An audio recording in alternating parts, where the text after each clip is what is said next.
Good morning, you world champions, you. Welcome back. Now, how do I address you? That's you. Yes. That's really you, because you are a multiple world champion, but now you're even more of a world champion. Oh, what How a you feeling, man. I'm so good. I'm actually still recovering from the weekend. I'm recovering 100%. from all the chaos. I know Monday, yesterday was quite a tough one. Well done, bro. It was emotionless. I think everyone was spent, brother. It was hilarious. People trying to get themselves going, but we were like, I've got nothing left now. I even messaged Aaron Smith yesterday. I'm like, dude, I've got nothing left, bro. How did you do it? What did you do to us? Absolutely beautiful. But we are here, and we love it, and we are enthused this morning. We're going to focus on an amazing community. I love the fact that through this job, I've been able to have my eyes opened, my paradigm shift, a lot of the cliches absolutely shattered, and that certainly applies to children living with Down syndrome and who they can become.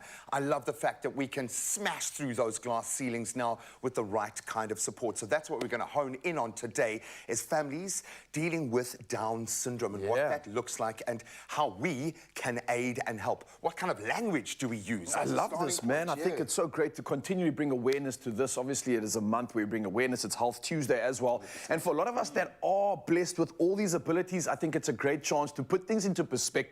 That's the most important thing about today. So we're going to have a conversation about that. Also, for those of us that are trying to deal with people, individuals in our community, our family, our kids that have certain issues, maybe we can come assist you. Maybe we can help you make things better and help life just a little bit easier for you. So a lot of that coming through for you this morning. So it's in time for us to just listen now, pay attention, and gain some good perspective. That's it, because it's an ongoing discussion. It's asking the right questions. It's not a blanket statement or a label. It's a journey of understanding. So we are on that trade this morning, so thank you so much for joining us.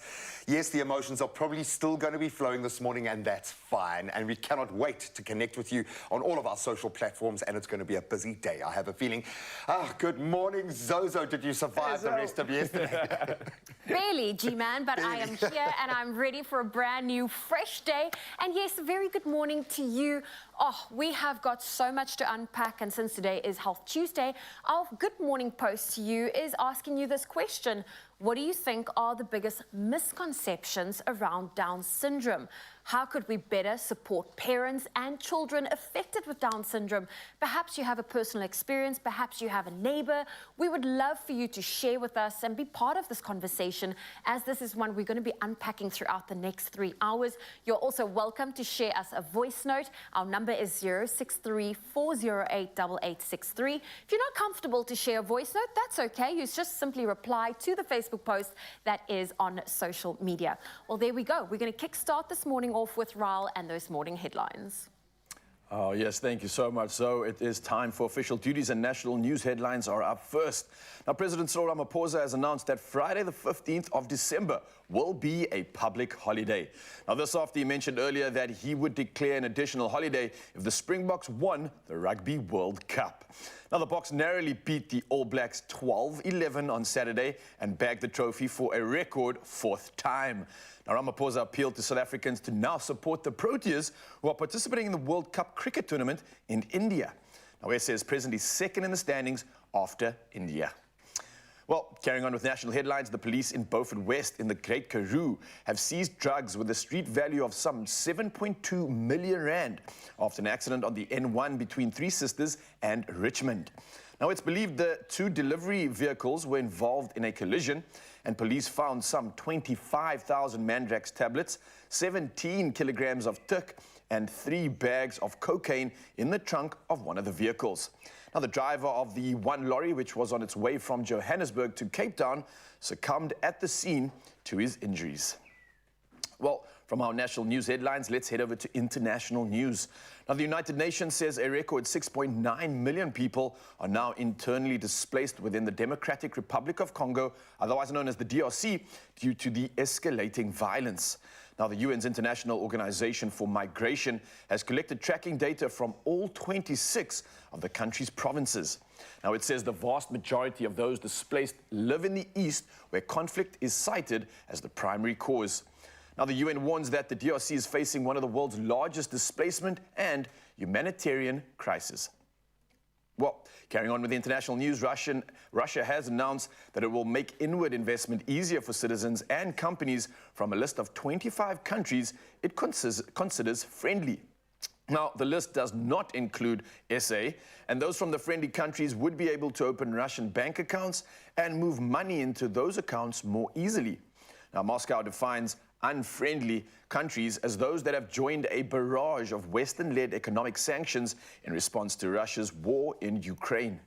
Now, friendly countries include Algeria, Brazil, Egypt, India, Indonesia, China, the UAE, Pakistan, Saudi Arabia, and Turkey. Well, carrying on with international headlines, the Karoo, one of the world's biodiversity hotspots, is a vast and beautiful region covering some 400,000 square kilometers and home to more than 6,000 plant species. Now, it's also home to the Karoo lamb, the appellation Karoo lamb, which signifies lamb that's born, well, both born and nurtured in the Karoo region. Now, this guarantees that only authentic, free-range animals bear the distinguished Karoo lamb hallmark. And now, whenever you buy Karoo lamb, you can be sure it's authentic because it's now officially registered as a geographical indication in terms of the Agricultural Products Standards Act.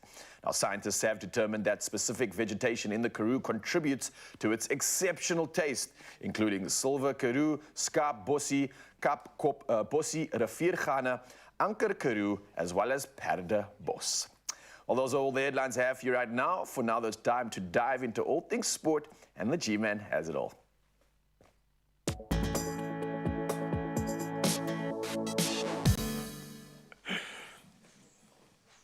Thank you so much, Goat. Let's talk about another GOAT, shall we, as we hone in on football. I know it's been a while since we focused on the beautiful game, the other beautiful game, but Lionel Messi has done it again. He has clinched an incredible 8th Ballon d'Or at a grand Paris event, with Spain's World Cup victor Aitana Bonmati securing the women's accolade. So the trophy notably honours Messi's exceptional displays in the last edition of the World Cup, where he certainly shone, steering Argentina to success, the ultimate success, with 7 goals and the tournament's best player title. So at 36 years old, he now stands 3 ahead of Cristiano Ronaldo, and who is, of course, the second most decorated player when it comes to this award. And whether Messi will be contender again remains a little uncertain. We'll just have to keep our eyes on the US. But emerging talents like Kylian Mbappe, Erling Haaland, Jude Bellingham putting themselves on the map, I have a feeling that might shift. But for now, no shift in the performance of Banyana. Temi Kgatlana's double securing victory for Banyana as they defeated DRC at Orlando Stadium in their CAF Women's Olympic qualifiers. This was an important one. Despite numerous first-half attempts, they just couldn't break the deadlock, heading into half-time at 0-0. Then Kgatlana broke the stalemate in the 71st minute, assisted by Nicole Michael. Then she completed her brace in the 88th minute with another assist from Michael. Great pairing there. Coach Desiree Ellis expressing satisfaction, understandably, with that 2-0 victory. So Banyana will now face the winner of the tie between Botswana and Tanzania in the 3rd round. Now, what's in a kiss? Well, let's find out. A stern warning, as former Spanish football chief Luis Rubiales has received a 3-year ban from FIFA following an unsolicited kiss, very worldwide known kiss on World Cup winner Jenny Hermoso's lips. Now, the incident occurred during that medal ceremony after Spain's victory in the Women's World Cup in August, and FIFA initially suspended Rubiales for 90 days. He subsequently resigned as head of the Spanish Football Federation. Hermoso described the kiss as an impulsive macho act, out of place and with no type of consent. And FIFA's decision can be appealed before the FIFA Appeal Committee, so watch the space. But FIFA emphasized its commitment to respecting and protecting individuals' integrity and maintaining decent conduct. Now let's turn to cricket and the Giant Slayers, who have done it again. They have secured their 3rd World Cup win. I'm talking about Afghanistan, and they did it by beating Sri Lanka by 7 wickets in Pune. So keeping their semi-final hopes very much alive in the process. So Afghanistan successfully chasing down 242 runs after a pretty disciplined bowling performance. Azmatullah Orzai, and captain Hashmutullah Shahidi's unbeaten partnership of 111, helping them reach that of 242 for 3. So with 6 points, Afghanistan is 5th on the table with just 2 points adrift of New Zealand and Australia for those knockout positions. The victory marks Afghanistan's 2nd consecutive win in the World Cup, of course, having previously beaten a very strong Pakistan side. So watch this team. And that's where we leave our sport for now. We'll touch on those headlines again in about an hour or so. Yesterday was crazy weather across the country. I assume today is going to have some weather warnings. Let's get them in with Raul.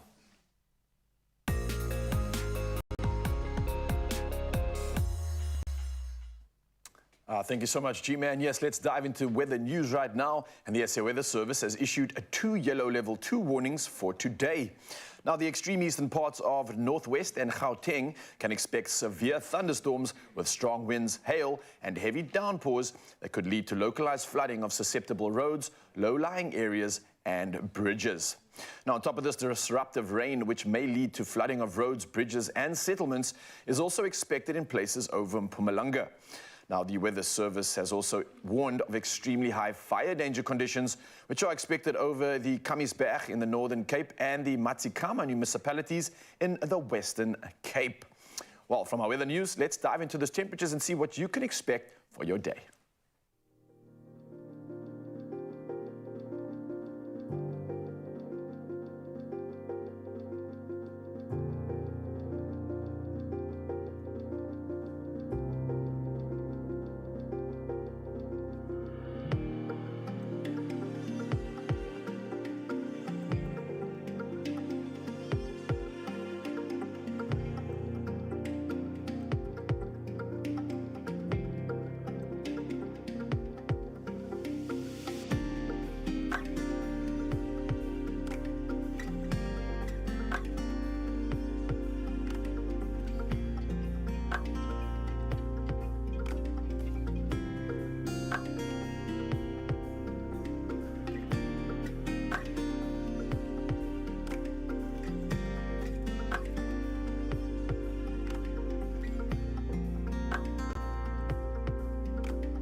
Loving those insights into our temperatures for the day, and glad that we can serve you, Mzansi. But this is that opportunity where you can serve us and share an incredible sunrise photo, and there can be only one. So this morning, for this first up edition, we've got our first winner from Centurion. Her name is Arusha Singh, and look at this incredible shot that she's shared. I absolutely love it. Power in the sky. She shared a quote also saying, "Ears crisps, birds are chirping, and it's going to be a fantastic day." Oh yes, Arusha, I could not agree with you more. It is definitely going to be a fantastic day, especially after you shared that incredible picture, giving us all the power we need to get through these next hours. And I'm looking so forward to it. So thank you, Mzansi. Keep it coming on 063-408-8863. We'll do it all again in the next hour. For now, though, it's time for you to serve us once again, and help Zoe look even better.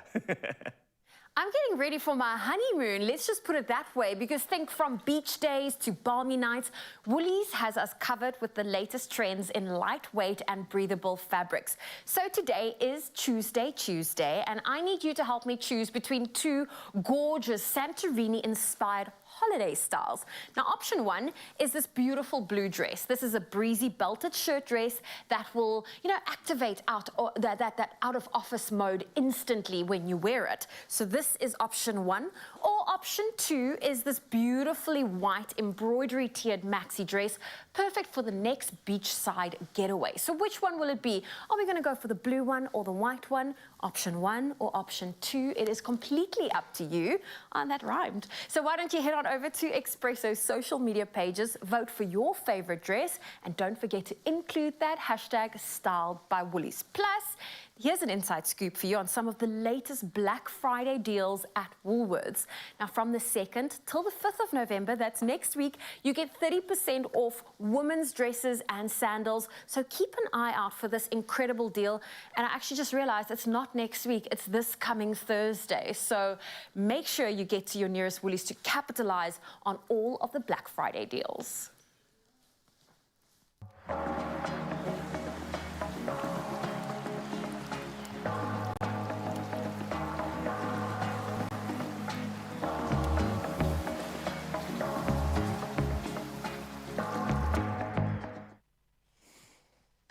some exquisite views in our studio this morning, so thank you so much for your help.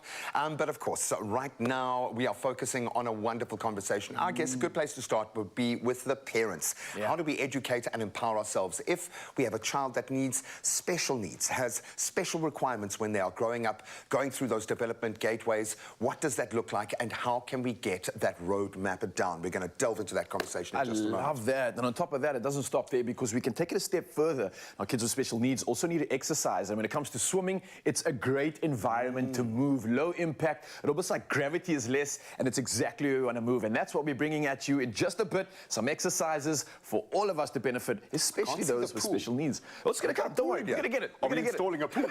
I'm ready. I'm ready. Would that be?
It's my feel-good breakfast show.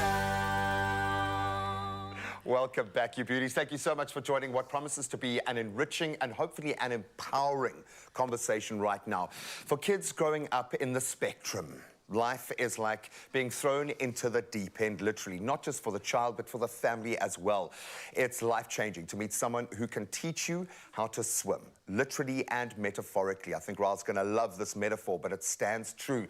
To bring perspective into this conversation is Nabila Deirdricks, who is the co-founder of a swim school catering to children with special needs, such as autism, ADHD, ADD, and Down syndrome, alongside speech and language therapist Deborah Stodel. Thank you so much for joining us. Thank you for being a part of this conversation. I know this is your everyday gig, so thank you for kind of opening a window into your world so that we can get more tools, hopefully. And this sits on both sides, for those dealing with this when it's close to home, and those of us that have to engage with this community, because there is a community of people represented by these special needs, these labels that we love to put out there. And that's where I have to check myself, because I hate labeling. But we need to do something that requires very nuanced care in certain cases. So we've got to get over our own judgment and our own ideas and ask the experts. So that's why we brought you in, Nabila.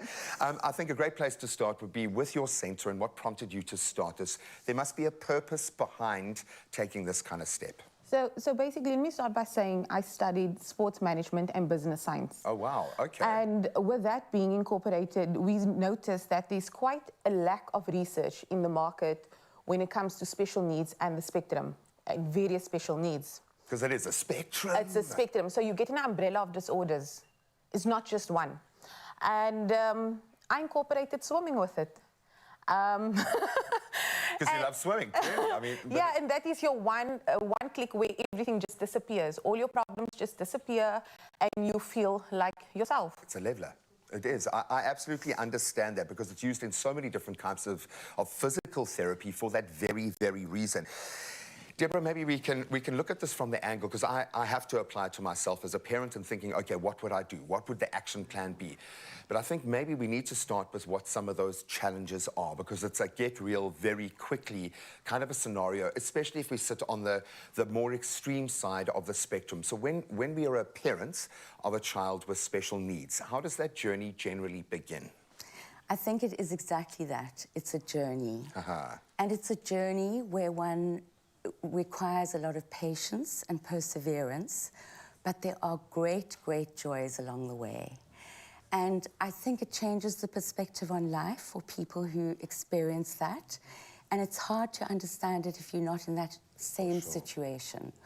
But kindness from people in the community, teachers that are understanding, can make more difference than you can ever know.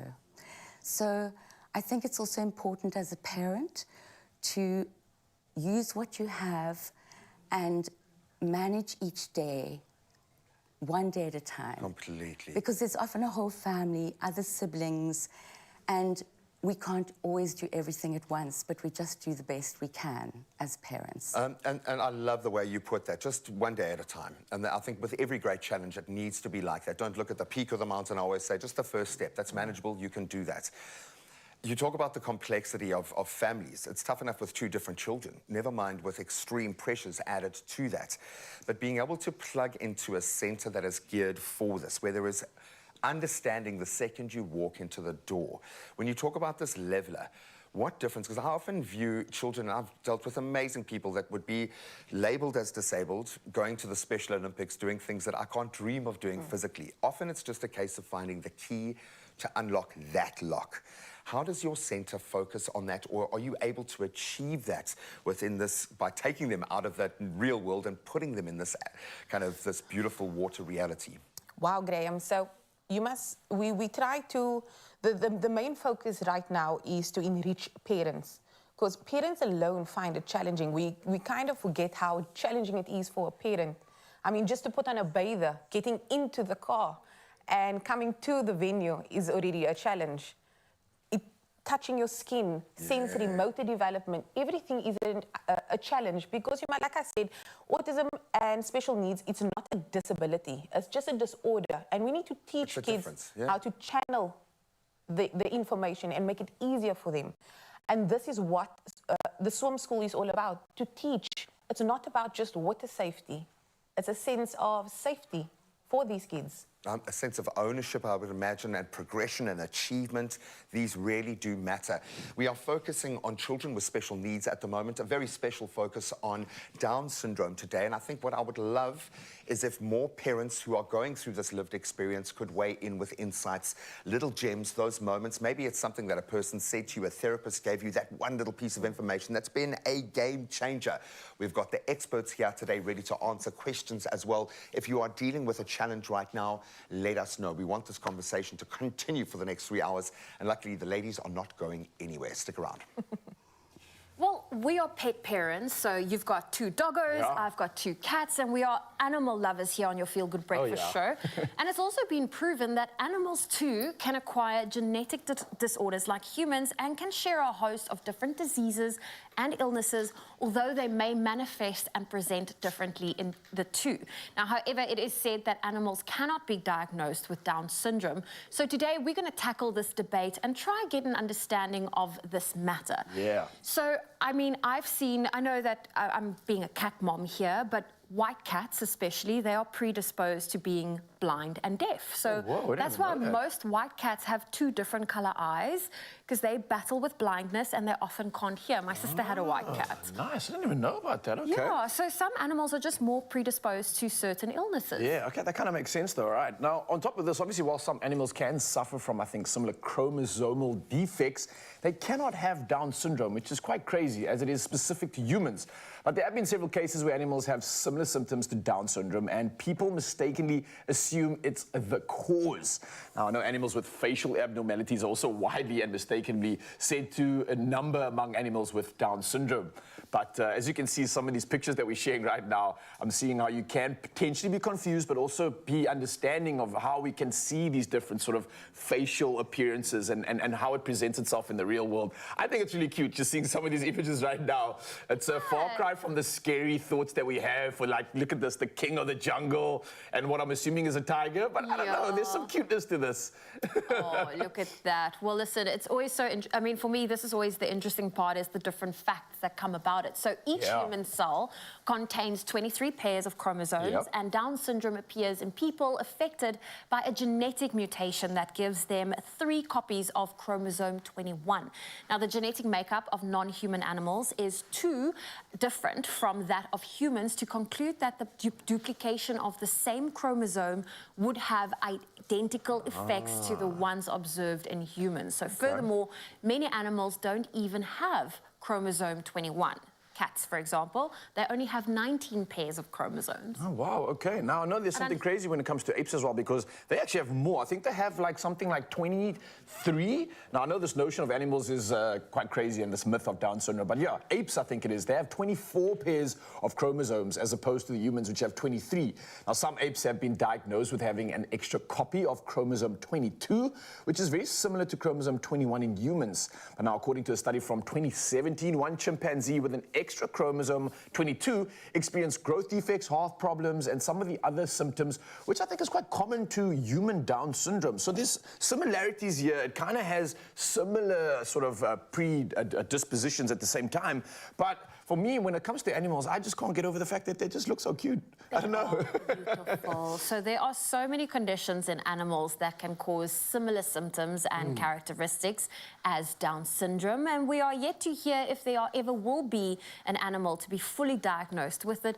But for now, they just have genetic defects for now. I'm just enjoying the fact that we're getting more educated on this. I think it's crazy to even think about this. I never thought about it in the animal kingdom, but I guess we all are, well, affected by something, and this is clearly an example of that. Maybe time will tell if things do change, but for now, though, what will be changing is the tempo of the show. We're going to carry on with all this magic right here on your Feel Good Breakfast Show, and G-Man has a little bit of what we can look forward to.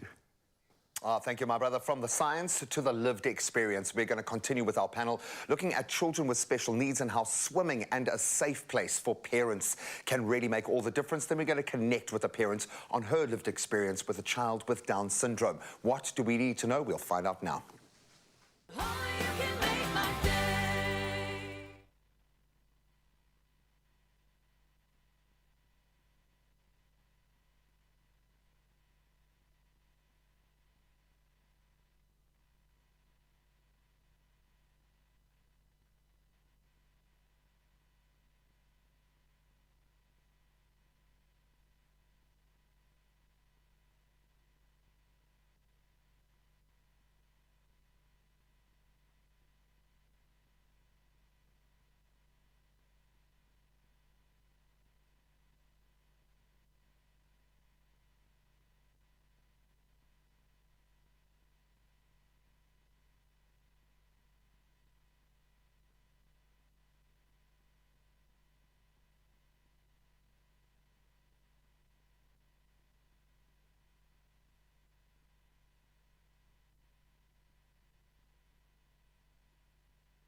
It's my feel-good breakfast show. Welcome back as we continue a very important and enriching conversation for me so far. October is Down Syndrome Awareness Month, and we are continuing our look into supporting children and parents with special needs with speech and language therapist Deborah Stodel and Nabila Deirdricks, co-founder of Fins Aquatics and Fitness Development, an amazing centre, swim school catering for children with special needs such as autism, ADHD, ADD and Down syndrome. And I know it pushes my buttons when I put labels out there, so I would imagine for parents it also pushes their buttons, but you need to know what you're dealing with. So maybe, Deborah, I'll start with you for this one, because I think you can speak to how we can deal with these things in a very practical sense. But when it comes to that part of the equation, what's important for the parents? Are labels okay? How do I engage with a family, with a parent that is going through this journey right now in a way that supports and doesn't make them feel more isolated? What's the best approach? I think firstly to understand that it's often a process for parents, and they'll be maybe ready for that label at some stage. As you said, a journey. Yeah, because the label can be helpful in getting the services we need for a child. Exactly. And also to help other people understand and be more tolerant of that child. But labels, in the years that I've worked with people with intellectual disabilities, special needs, there have been so many changes in the wording we use.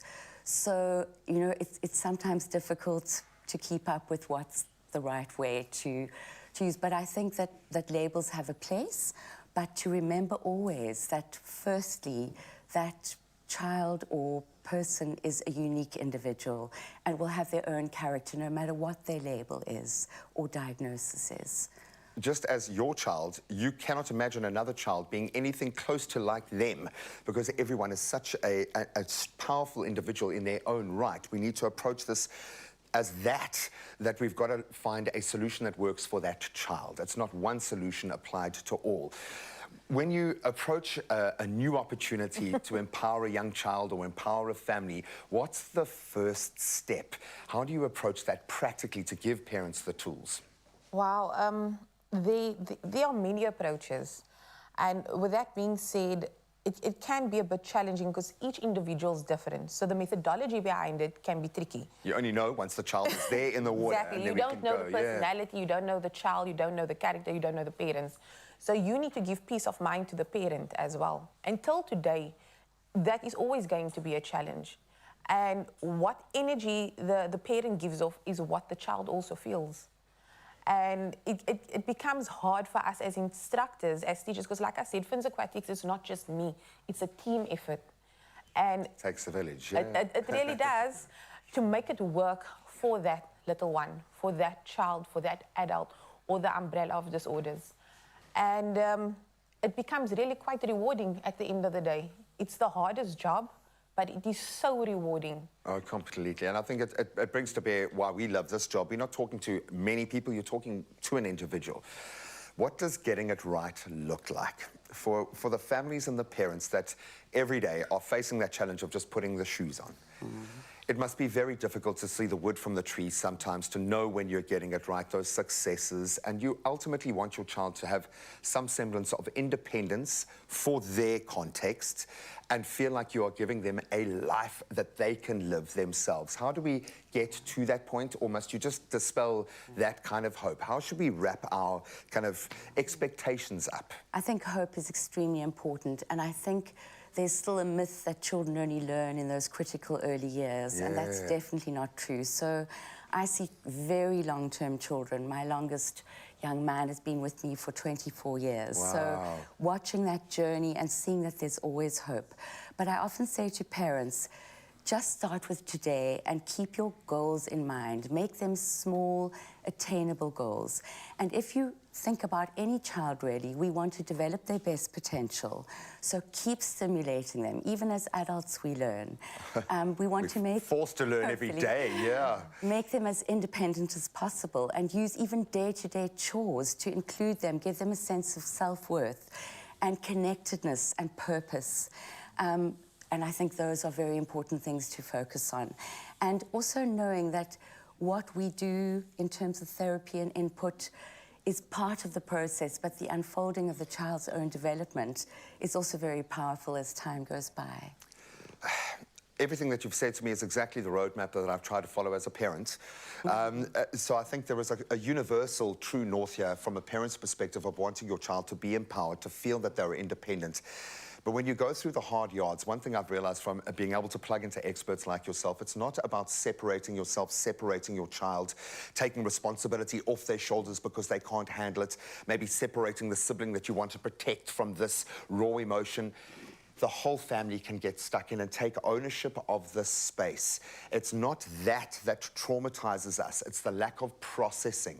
So don't hide from these things. Embrace the communities around you. Speak to a specialist who has had years, 25 years, working with one patient to get to that point, who is now an empowered young man going through that journey. And never forget that your child, regardless of the circumstances, has it within them. It's in them to change their reality. Let them take ownership, even if it's just a little bit of their own journey. Absolutely love that conversation, but we're going to continue to focus on children with special needs and how to get the best out of them, now particularly in sport. So we've got an athlete, the man who has unlocked some incredible potential. We're talking about Siramia, a learner from Saks who was selected to be part of the SA swim team at the recent BRICS Under-20 Games in Durban. Now he's joining us to show us some exercises that helped him as a former beneficiary of Nabila Deirdrick's swim school. So Nabila actually unlocked this man's potential. Let me say good morning to you, brother. How are you doing? Good evening. Yeah, lekker. I know this time of the morning you're supposed to be in the pool. Oak's putting in lots of time as a swimmer. Bro, firstly, congratulations. You've really achieved something incredible. I think this is a stepping stone to what's to come. You've got Commonwealth Games next. I can see in your eyes you're ready for it. So maybe for a lot of guys out there, Mzansi especially as well, that want to maybe replicate what you're doing and you've already inspired them. And I think also people with certain special needs, the pool is such a great place to move, to learn, to train and feel like you are free again and almost like you're flying, right? Almost like what you do in the water. You fly through it. So take me through some of the exercises you've done to get you to this point and where we go to from here, man. Yeah, so just some simple stuff that I do is like three small exercises. Okay. So I mostly do some push-ups and I sit against the wall for my legs. Okay. And then I do some core exercises. All right, well, take us through it. Let's go with the push-ups first. How are we doing the push-ups? You go down on the ground, obviously? Yeah. All right, so rep scheme and sets, how do you normally work that out? It's just 10 times 3. 10 times 3. All right, let's go for 10. Let's show Mzansi how easy this one is. Okay, let's go for 1. Mzansi, hope you're joining in with us now as well. I know with the push-up also, there's so many different ways you can grade this exercise. If you can't do a normal push-up, you can go off your knees, or you can push up while holding a chair in front of you. Kind of change the angles and have fun with it. I don't know how many I've done already now on the push-ups, but our chest is burning, so I think we're good here, bro. Feeling it. Listen, the chest, obviously important for swimming, but what's your stroke specifically when it comes to the pool? I do butterfly, so my chest and my back is... So that's power stroke. So if you guys know about that stroke, that's a lot of power invoking the pick. So clearly that's why you look this good at this age already. You're really busting out with some guns here. Right, so we got the pick sorted out. That's really going to help us with those overhead movements. Yeah. You mentioned something about the wall? Yeah, so doing some legs, you sit against the wall. Oh, this is a mean one. I remember this from like PT class back in the day. Yeah, the legs start to shake. Oh, okay. So I see you at 90 degrees. I like that. Your back's up against the wall. And you just hold this, right? Yeah, for 30 seconds. For 30 seconds. Oh, okay. Well, if you want to become a champion like this and represent your country, then this is like bread and butter. Man looks like he sits here and eats an entire meal. He's not even shaking, and I'm already getting a little bit of the shakes here, so I need to step things up a bit. But, oh, bro, this is burning the legs. Is that supposed to be happening? Yeah. Okay, come on. You got to be a SA champ like this guy over here. Come on, bro. Stay in the game, Raul. Stay in the game. You say 30 seconds of this, right? Yeah. Ooh, Just do it bro. 3 times. Okay, 3 times. You got 3 times on the push-up, so you got a nice upper body there. You're working the legs as well. Where do you go to from here? Do some core. Whoa, how do you get up from this? Okay, so that's like a full balance. So you got upper body, lower body, core. Yeah. I like the balance here. What do you do for core? It's on the floor again. Okay, he gets down. You can see this is an athlete. He's in pain because he's training constantly. I feel you, bro. Right, so in that bridge position. Yeah, I'm gonna go down like that. Oh, whoa, and you're getting hips on the ground. Yeah. Okay, a little bit easier said than done. I think you're definitely making it look easier, but clearly this is also important. The core for any athlete is definitely going to capitalize on their power. I'm sure the reason why your core is engaged is because it's also the reason why you got into the SA team, so kudos to that, bro. Listen, where to from here? Obviously, you're training hard. What are you doing, like 2 sessions a day? Yeah. Every day? Yeah. every day, 2 sessions a day in the pool. Guys, I don't think you understand the amount of work and commitment and the amount of consistency that needs to go into replicating this. Well, bro, that is proper, by the way, seeing the obliques. But I just want to say well done, man. I really appreciate and respect what you're doing in the pool. I want to wish you nothing but the best of luck. Obviously, you mentioned Commonwealth is a big goal of yours. Where else can we maybe find you and support you as you carry on with this journey of yours? So we normally do like galas at Stellenbosch and stuff like that. Okay. So you can maybe find me there. And you're online anywhere? Oh, no. In your socials? Oh, that's a real athlete. He's not distracted by anything, focusing on the goals. And I'm pretty sure we're going to be chatting to this man in a bit about some of his successes. So, brother, wishing you nothing but the best of luck. Thank you for coming through and giving us a nice basic tutorial that is still so effective. I'm feeling like my full body's already been engaged, and I hope you enjoyed that, Mzansi. We'll do a lot more of this magic on your Feel Good Breakfast show right after this. Don't go anywhere. Only you can make my day.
It's my Feel Good Breakfast Show.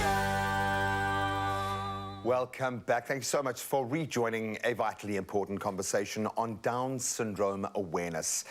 It was raised a little bit earlier that 1 in every 500 live births in South Africa is a baby born with Down syndrome. That is an incredibly high number. That speaks to a community that needs this awareness to serve them. And this morning we're joined by Erin Drayton, who is mother to 9-year-old Michael, a child with Down syndrome.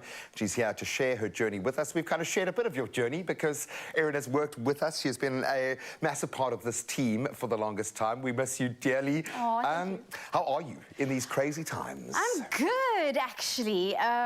Life is not typical on my side, but I prefer it that way. But it's full of joy and fun and adventure, and I wouldn't have it any other way. I was going to say, because you don't have a choice. No. Because it is this way. Yes. Let's start with the question that I need to ask first when engaging with anyone who is living with Down syndrome or has a child with Down syndrome, is I will ask you, how do I classify this in your world? Because that's the biggest issue I have, is all my baggage, all of my issue with authority and labeling and everything jumps out. But what is. So how would you prefer? What is the terminology that makes you and Michael comfortable? No, first let me say, morning, Michael. Morning, big Mum's guy. on TV. He's watching at home because he's getting ready to go to school. For me, Michael is a person first. So when I talk to people about him, I refer to him as, he's Michael, he's my son. Yes. And then I'll say, oh, he's a little boy and he has Down syndrome. To anyone else, I tell everybody they are individuals with Down syndrome and they're not Down syndrome first. They are people. They have their own personalities, they've got their own unique sense of humor, they have their own moods. So they're a person first with Down syndrome. That's the terminology we prefer. Yeah, and I mean, anyone who's lived with another person for long enough knows that we all have our idiosyncrasies that are often very difficult to deal with for a partner, for a parent, for a child, when you've got parents like me, undoubtedly. What was that moment like when the diagnosis came through? How did that feel and what went through your head? Well, I can tell you it was a very rainy day. Michael was born in a very stormy winter. So that Monday, when we went back to the doctor's office to get the results of his blood test, it was stormy. It was super rainy. It was very, very grey. And what I remember was, as soon as the doctor said the words, I had Michael in my arms because I was feeding him, and it just felt like the world had slipped out from under my foot, like under my feet. And I don't remember much of the day after that, except for much later in the afternoon when friends who were living in London popped around to my house to see him because it was their one chance to see him. So I don't remember much in between, except for the fact that my husband took our daughter to the doctor because she was sick, and luckily the doctor he saw is a friend of ours, so he actually broke down in our friend's doctor's office. That's where he sat and had like a big old cry about it. Me, I think I was just in a blur, and I think I cried for most of the afternoon. It took me a while to process what it meant. I knew about the condition, obviously. I understood some of the characteristics of it. I kind of like had an idea of what our future was going to be. I can tell you now, at that point, my thought of what the future was going to be was completely wrong. I was going to ask, actually, because now 9 years down in this journey, I'm looking at a very different person sitting in front of me to who you're describing. The rug gets pulled out from underneath your feet in the most drastic way. When did you find your feet again? Was there a point, a person, a moment, a resource that allowed you to feel like, hang on a minute, I'm getting this right? Was it the magic of just being a mother who has that switch that just kicks in?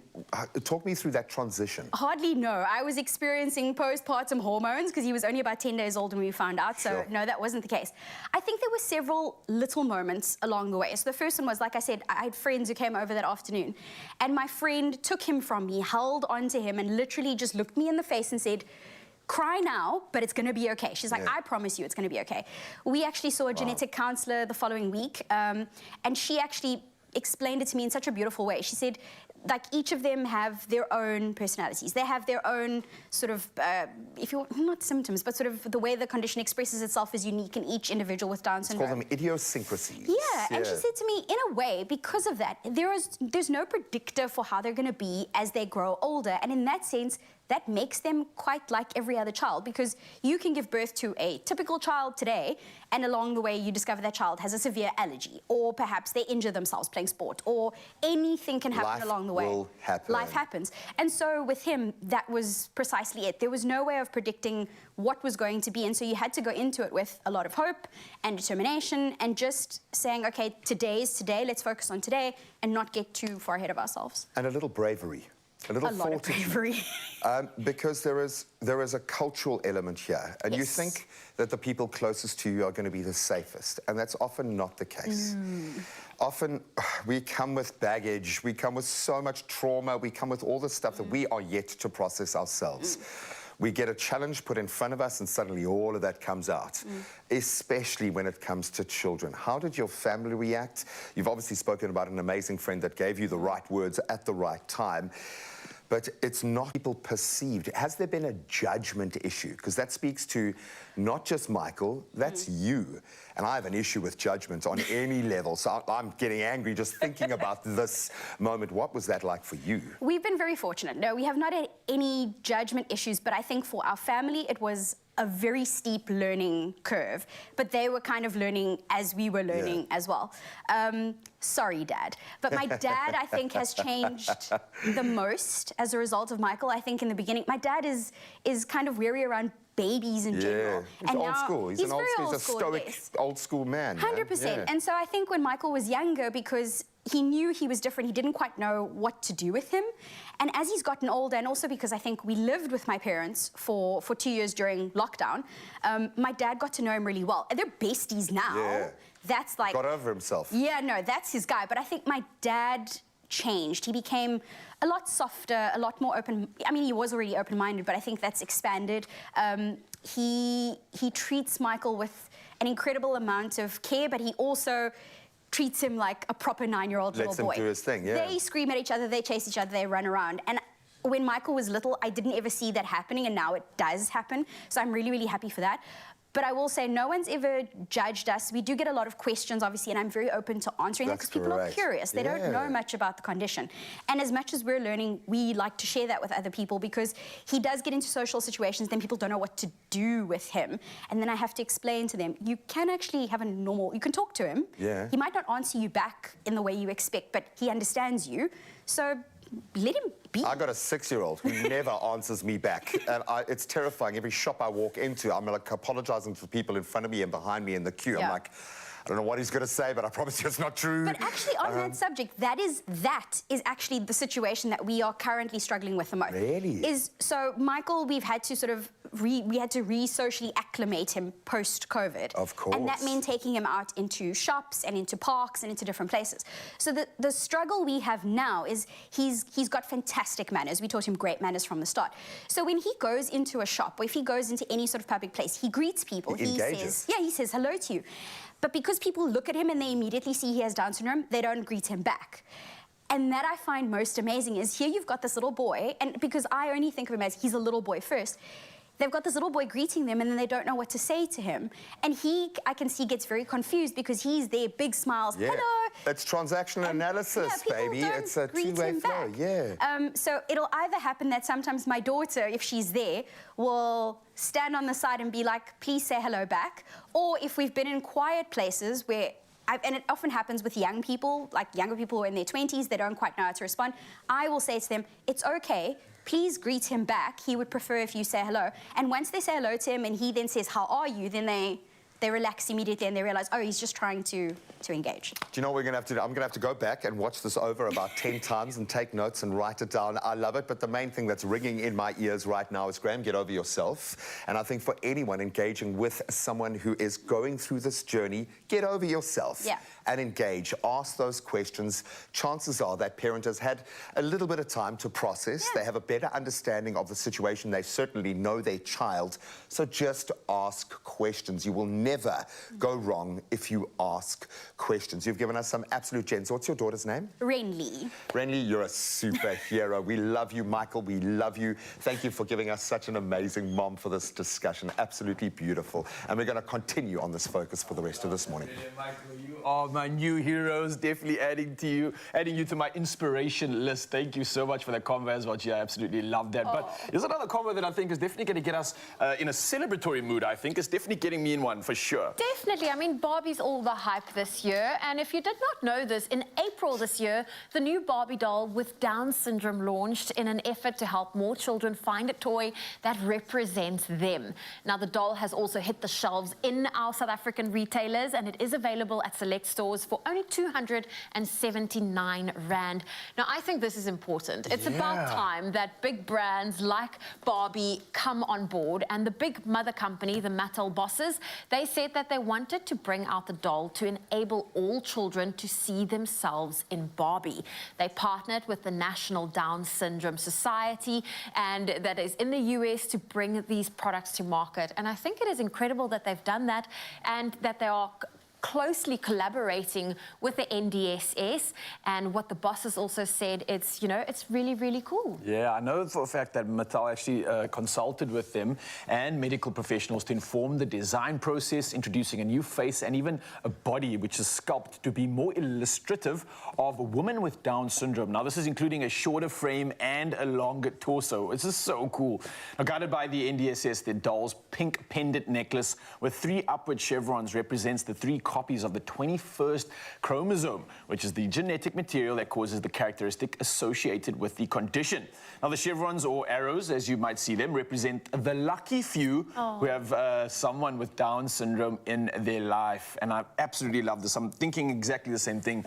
Why has this not come sooner? But at the same time, I think it's perfect timing to celebrate it and celebrate the features of the doll. I mean, we're talking about specific Barbie features. How cool is this? Listen to this. Even the leg, there's leg braces, right? Which is something that many people with Down syndrome depend on for issues such as their joint instability, low muscle tone, flat feet, abnormalities, or anything to improve mobility. So this is really relevant stuff here. It features Barbie with a prosthetic leg, a Barbie who uses a wheelchair, and even, listen to this, male dolls that are thinner and less muscular. Oh. Come on, this is so cool. I think, you know, it's a true representation. I mean, this is probably the most diverse and inclusive that dolls have been. And well done to them for doing that. I think it's also incredible for us to highlight the first model to walk the runway with Down syndrome, and she is from Canada. I forgot her name right now, but it's really incredible to see what she was, just to see how she was breaking boundaries in her own way. Yeah, I think that was Monica Myers that you were referring to over there. Absolutely inspirational stuff you can see on the screen right now. A true champion of our era, representing so much, but more importantly, look at that smile. That's what it's about. That's what we want to celebrate. And I'm hoping that more companies can do the exact same thing. Keep setting the bar, keep creating inspirational content, not just the norm, because this is what it's about. And when it comes to inclusivity, that's an easy way to do it. I absolutely love this. For now, though, Mzansi, there's so much more to look forward to on your Feel Good Breakfast Show. More conversations on this. We're also going to be diving into some top 5 moments in the World Cup. And you've got a dress to pick out and figure out, yeah? Yeah, well, the choice is yours. Which one's it going to be? Is it going to be the blue dress or the white dress? Option 1 or option 2? Go vote, because we will reveal the winning dress after these.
It's my Feel Good Breakfast Show. Welcome back, you beauties. In just a moment, Lorenzo and I are going to try and decide on the top 5 moments of this World Cup. Impossible? We'll give it a shot after the news. Thank you so much, G-Man. Yes, let's dive into news headlines once again, and it is perfect timing. It's just gone on 7 o'clock, so let's start off with national news. Now, motorists can expect some relief at the fuel pumps from tomorrow. Now, petrol prices are set to decrease by R1.78 per litre, and diesel will go down by up to 85 cents per litre. Now, the Department of Energy spokesperson Robert Marquez said this was due to the lower prices of oil, which led to the decreases in prices of petroleum products during the period under review. Now, Marquez said illuminating paraffin would also decrease by R1.30 per litre at retail level, but LP gas would increase by R1.49 per kilogram. Well, carrying on with national headlines right now, President Cyril Ramaphosa has announced that Friday, the 15th of December, will be a public holiday. Now, this after he mentioned earlier that he would declare an additional holiday if the Springboks won the Rugby World Cup. Now, the Boks narrowly beat the All Blacks 12-11 on Saturday and bagged the trophy for a record 4th time. Now, Ramaphosa appealed to South Africans to now support the Proteas, who are participating in the World Cup cricket tournament taking place in India. Now, SA is presently second in the standings after India. Well, from national headlines, let's head over to international news. Now, the UN Security Council will hold an emergency meeting on the humanitarian crisis in the Gaza Strip. Now, 4 attempts to approve a ceasefire have so far failed as Russia and the US exercised their veto rights. Now, meanwhile, pressure on the Security Council to act urgently is increasing. And the chief prosecutor of the International Criminal Court, Karim Khan, says according to international humanitarian law, people such as the residents of Gaza may not be withheld from aid supplies. Now, meanwhile, Israeli air and artillery attacks continued in northern Gaza yesterday morning. Carrying on with international headlines, the United Nations says a record 6.9 million people are now internally displaced within the Democratic Republic of Congo, otherwise known as the DRC, which is due to escalating violence. Now, the UN's International Organizations for Migration has collected tracking data from all 26 of the country's provinces. Now, it says the vast majority of those displaced live in the east, where conflict is cited as the primary cause. Now, the UN warns that the DRC is facing one of the world's largest displacement and humanitarian crisis. Well, lastly, in our headlines right now, it's time to get pumpkinized. Yes, when it comes to celebrating Halloween, some people take creativity to an entire new level. Now, artist Jeanette Paris of Ohio in the US has done just that by crafting an astonishing 181-kilogram pumpkin replica of none other than the iconic pop sensation Taylor Swift. Now, aptly named Taylor Swiftkin, this larger-than-life creation has taken the internet by storm. For some 30 years, she's been creating giant celebrity pumpkins in the garage of her home in Dublin, Ohio. Now, Taylor Swiftkin took her 10 hours to complete, and since 1988, she has pumpkinized more than 80 giant celebrity pumpkins. Well, if you're looking at those visuals, it really, truly does look incredible. 181 kilograms, whoa, that is insane. What's not going to be insane is the rest of these headlines, and here's G-Man with all things sport.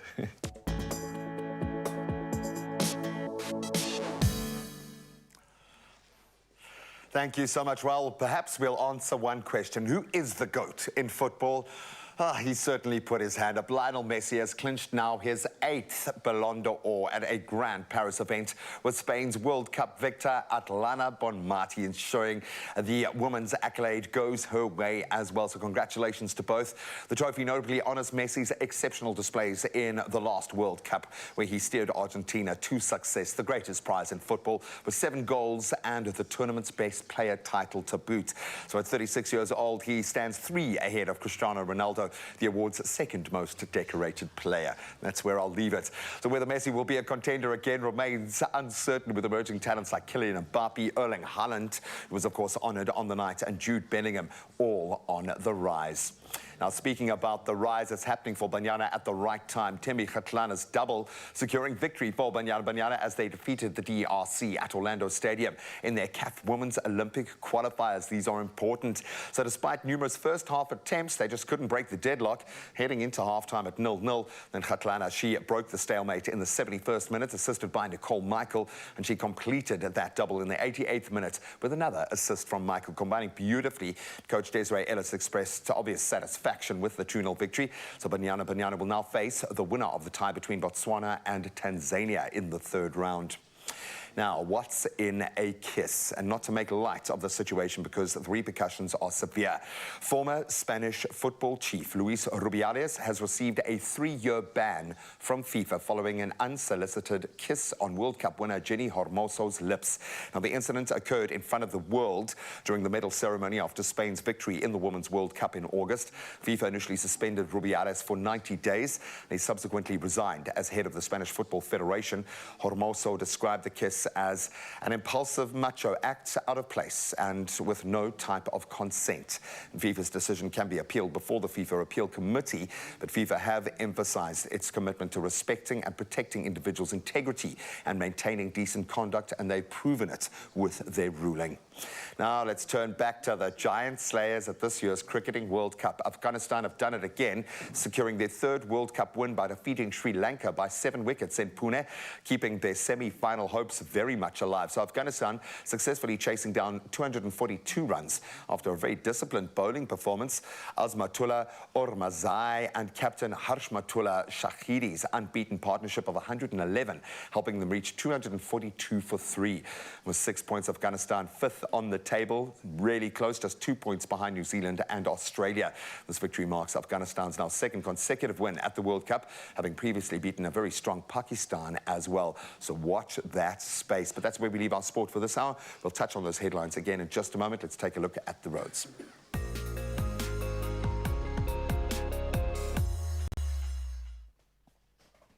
Thank you so much, G-Man. Yes, a lot of you heading out on the roads this morning. Let's dive into traffic and see how we can serve you.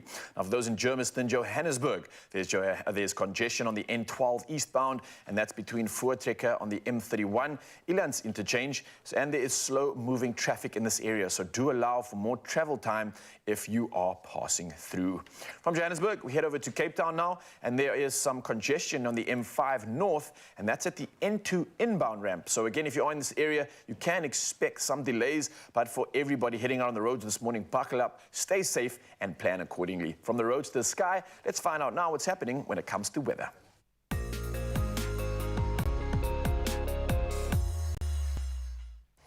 Yes, let's dive into some weather news once again. And Johannesburg's Emergency Management Services, otherwise known as the EMS, remains on high alert together with its specialist water-related unit, which is on high alert too, and that is to respond to water-related emergencies. Now, EMS spokesperson Robert Mulaudzi has urged motorists to avoid driving through areas that may be flooded and to adhere to the prescribed speed limit when traveling in the rain. Now, residents in low-lying areas should keep children away from rivers and streams. And meanwhile, the N3 toll concession has issued a warning to motorists of possible traffic delays due to icy conditions, rain, sleet, and light snow, which have been reported on parts of the N3 toll route between Van Rieneens Pass and Warden. Now, the N3 toll concessions operation manager, Tanya Dugra, says motorists must reduce their traveling speed and increase following distances because of very slippery conditions. Well, from our weather news, we dive into those temperatures and find out what you can expect your side of the world.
varied temperatures across the country, lots of rain in certain areas, and of course, lots of fire warning. But for now, though, it's time to celebrate our good morning picture of the day. And this one is from Stellenbosch. Philip has come through with an absolute banger. It's a video, actually, bringing to life all the magic of the day. And look at this, immersed in the forest. Shinrin Yoku is what is going on right here. That's a Japanese philosophy for bathing in the forest. And that's exactly what's going on right now from Philippa. Absolutely love it. She shared a message saying, nature showing off her beauty. Thank goodness we have enough shady trees for the heat that's coming. And definitely agree with you. If you are in certain parts of South Africa, there's a lot of heat coming through. But right now, all the heat is in that picture. The heat, the magic, and all the gears. And I thank you so much, Philippa, for sending it through to us. Keep it coming. We've got one more to do in the next hour. That's 063-408-8863. We'd love to celebrate your morning, and you can do it with a picture. For now, though, let's celebrate the rest of the show. And here's the G-Man. Oh, buddy, thank you so much. We've been getting medical science from you, Japanese culture and history and law. I love it, buddy. Now let's have a little bit of fun in the sun after being inspired by those visuals. And a little bit earlier, Zozo asked for your help to choose between 2 holiday dresses inspired by Santorini, a breezy belted short dress or a beautiful embroidered tiered maxi dress, both absolutely exquisite on the hanger. Which one do you think would look best on Zoe? So Zelandia saying, good morning, Expresso fam. I think option 1, it's more Zoe style. Lavona saying, white, definitely Zoe, bohemian bride to be. I think there's going to be a lot of nods towards the white, so you're going to have to just get used to that. Nana saying, 1, love, love, love, love, love, please, please, please, please, please. She's hoping you're going to go with that one. Joanne Mayer saying, morning, Zoe, the blue. Are we also here, Joanne? Okay, the rest of us are also here. The blue one, even though you'd look great in a black plastic bag as well. Oh, man, you are sweet. I think we found a super fan. Joanne, belted shirt dress. Tabang Klapani saying option 2. I like the notion of a shirt dress. It's just really cool. So let's see which one is our winner. Can you please step in? It Zozo. was neck and neck, but we went for the blue one, the tied dress. Both are incredible options.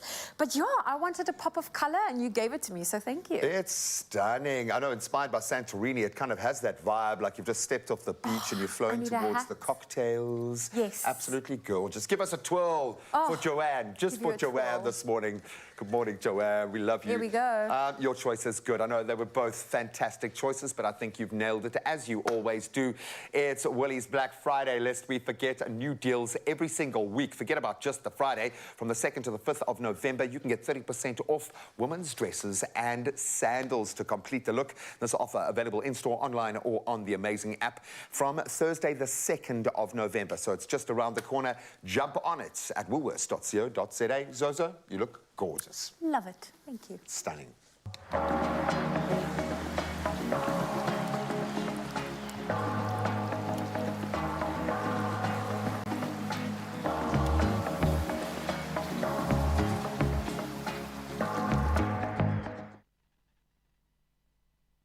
Zanzi, Zoe is looking incredible, and that's thanks to you. Now, there's a lot more incredible happening in your Feel Good Breakfast show. Obviously, a lot happened on this weekend, so we're going to dive into those top 5 moments of the World Cup. And speaking of rugby, let's see what's trending when it comes to ruggers, all thing ruggers on TikTok. That and a whole lot more on your Feel Good Breakfast show. Don't go anywhere.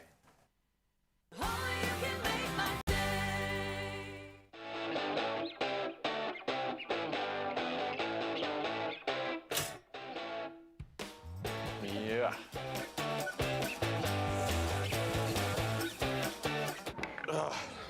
Look, not every day may go your way, but we've got something to lift your spirits right here on your Feel Good Breakfast show. You can win R1,000 cash weekly by going with Albany, the perfect bread in an imperfect world. First up, feel the freshness, and then enter by heading over to the Expresso socials, onto our Facebook page, our X and our Instagram pages, and answer a very easy question. Look at it. Oh, wow. Now, make sure you include the hashtag MyPerfectAlbany in your answer to win big. Now, the competition closes on the 8th of December, and your T's and C's do apply. Oh, finally.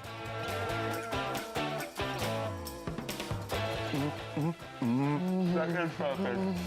I love it so much.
It's my feel-good breakfast show.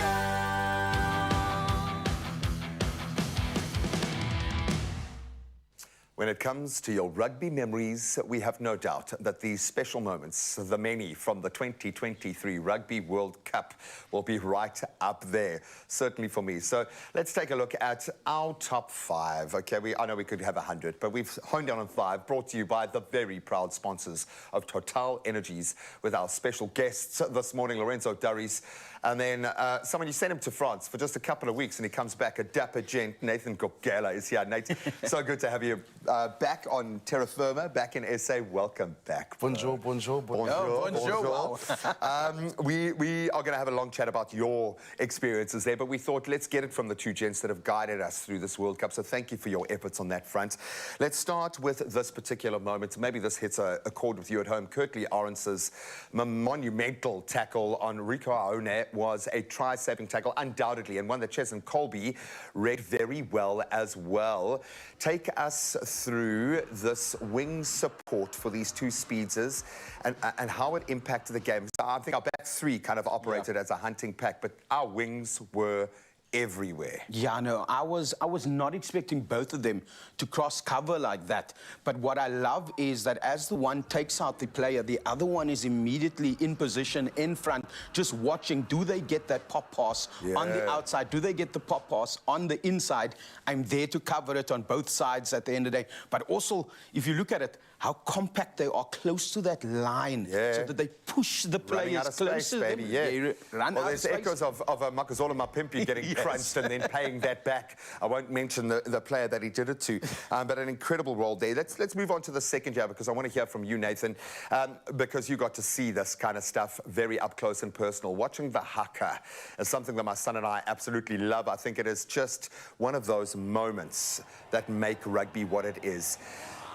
What is that intensity like in a stadium when all the energy is focused just on those gentlemen doing this battle dance? Yeah, I think the Springboks and the All Blacks obviously into it after the anthems, and but yeah, it was crazy actually. I was actually at the game, but yeah. What can I say? Is it terrifying to be? Because it just feels like, it's like, oh, they're going to do the haka, and then you see the look in their eyes, and you're like, oh my word, they're ready to go to battle. Yeah. Does it feel like that? I've never been a Bok player, but I mean, I would never know how it feels like just to face the haka. I mean, it was the second haka that they performed. So for me, it was very terrifying. I mean, I remember the Ireland game as well. Yeah. It was very, the atmosphere of the crowd was pretty insane. Just another moment to heap praise on Aaron Smith for conducting that as well. I would imagine culturally there's a lot of pressure on your shoulders to elevate, and he did it, man. Yeah, no, definitely, because you're kind of the elder of the team. Yeah. And it's a cultural experience. And Dan Conter says it best, that the very first time you do it is one that you never forget. But when you do it in a black jersey, it's something that you'll remember forever. Yeah, it's a battle cry, and I love it. So much pressure, you talk about that, was on the shoulders of our golden boy, young Andre Pollard, who is still very young, an absolute legend, 100% kicking rate at this year's World Cup, and that was kind of his job. How important, gentlemen, was his contribution in the moments? And I've seen him do it at the Under-19 World Cup when he was just a kid. I saw him do it at schoolboy level when he was just a kid. He still feels like a kid, but my word, ice in his veins. Yeah, 75% kicking rate by 100 Pollard. Coming in with the injury on joining the side was actually good to see. Unfortunately, Monile Bok misses out. Yeah. But again, both players are. They had a different role to play. Yeah, So for me, it was great to have 100 Pollard back and starting all those penalty goals, and at the end of the day, we won the World Cup. So yeah, I mean, we knew that is how it was going to be won. Let's heap a bit of praise on Monile Bok, because we talk about the systemic build-up to get to this point, the URC connection, the fact that the Stormers dominated the URC, and he was the highest point scorer kicker in the URC when we were champions, that led to the platform that was laid for this team and the system of play. So we owe him a great debt of gratitude as well. Let's look at the flip side of that coin, because I've got a lot of respect for the Barretts, man. Wow, Beauden Barrett scoring the only try ever of the 2023 Rugby World Cup final, but the first against the Springboks in that space. This felt like, for me, a terrifying moment of like, okay, I was waiting for them to be a player down because it's kind of been this World Cup's journey.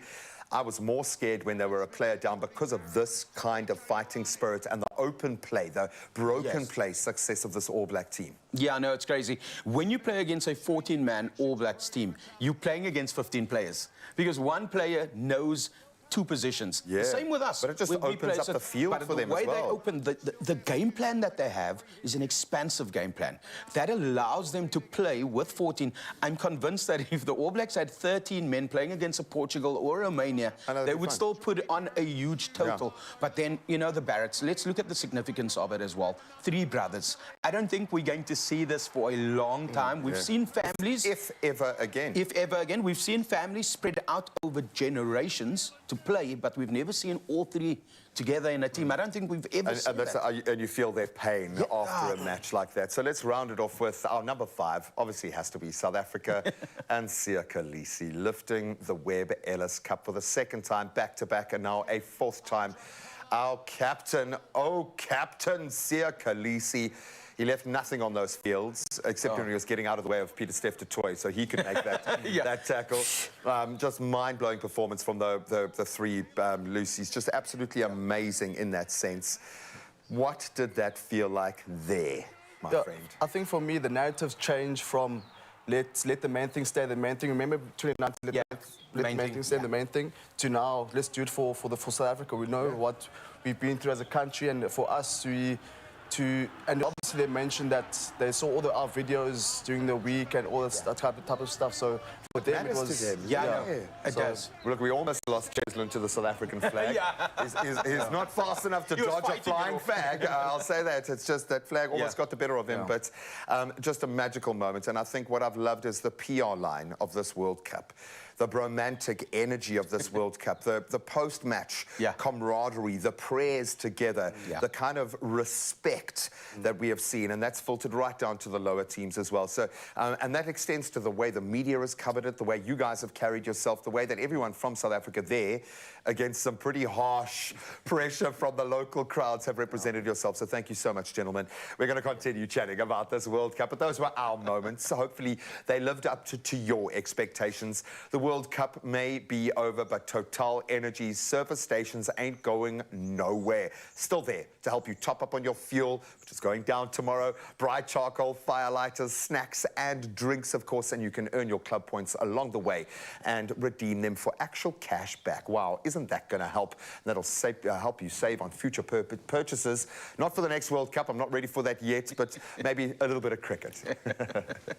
Just like in rugby, it's uniting our energies that helps us move forward.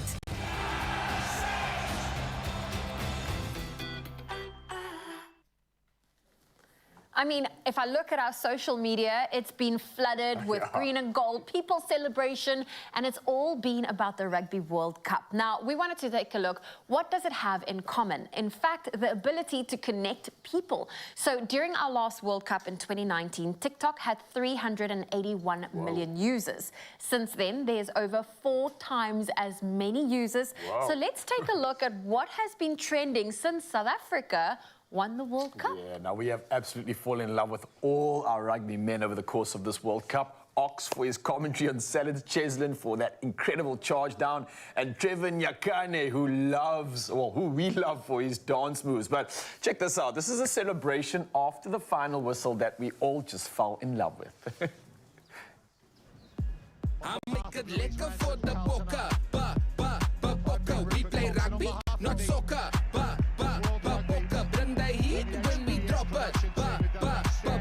Kan net sien hoe hulle paniek van ons hier doorgeskop. Perfect song. The shoulder shake, yes. Definitely. But Trevor isn't the only one who knows how to celebrate. We did too. Now, across the country, we took to the streets in celebration. Even the smallest of towns, students dominated. Rugby-loving Stellenbosch was one of them.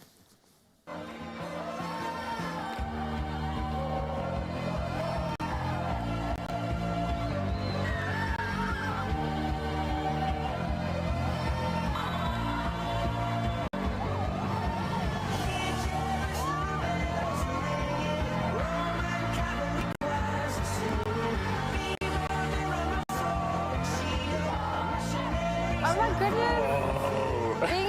Being a Marty alumni, you like recognize all the spots that they went crazy. Oh, it must have been the biggest jewel Andringa Street, ever. Victoria Street, all of them. I love it. But look, our Springbok men won us the game, but what carried them throughout was definitely their faith. Now, here is a beautiful moment that perhaps you didn't see after the game, and that's our men joining in prayer after this historic win. I love this.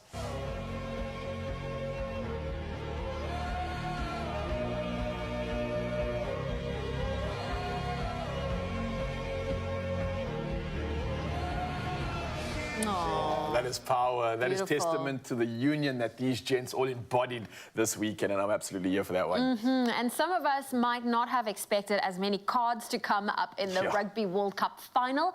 On Team SA, we had 2 yellows. First one by our captain, Siya Kolisi, and our second one coming in that final couple of minutes of the game, keeping Cheslin Colby in the sin bin till the final whistle was blown. But did you see who came running to him after we won? Take a look at that.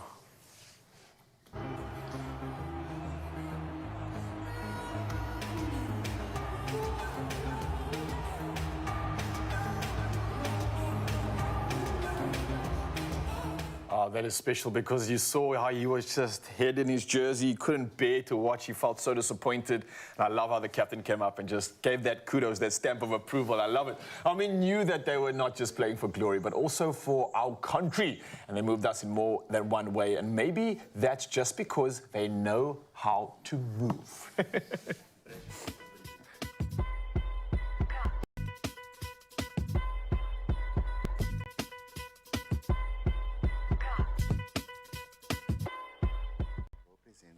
Oh, yeah, they all got that rhythm. That's what we've been blessed with. That's why we winners. There we go. Well, we'll definitely miss the weeks of the World Cup magic, no matter how nerve-wracking they were.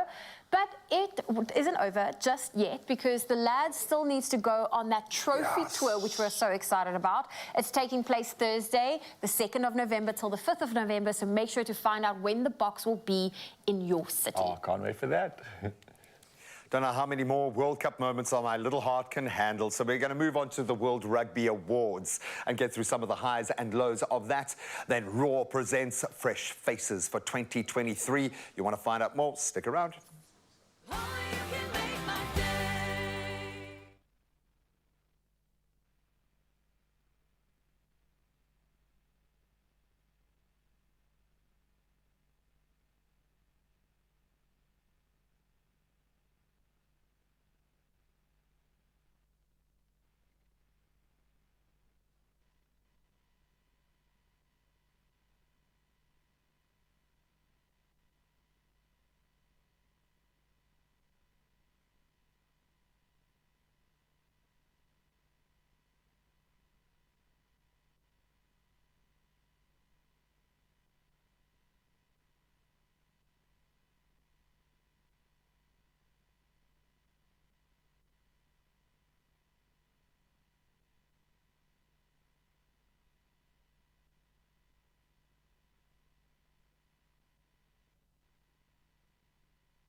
It's my feel-good breakfast show.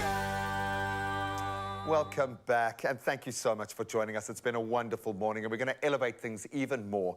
It was a glittering night of rugby excellence. Post a glittering World Cup, the 2023 World Rugby Awards in Paris celebrated the sport's finest achievements and players. And the evening saw rugby legends inducted into the World Rugby Hall of Fame. Brian, I love you, guy. Recognizing some outstanding talents in the sport, and sports journalist and commentator and very good friend of our show, Nathan Gogela, is here to share some of the highlights. But yeah, an amazing evening, especially so close to such a wonderful World Cup. There were so many narratives playing out. Yeah. I'm a big fan of the All Blacks now. I've been won over. I get the culture, I get the history, and I get the players. Ardie Savea.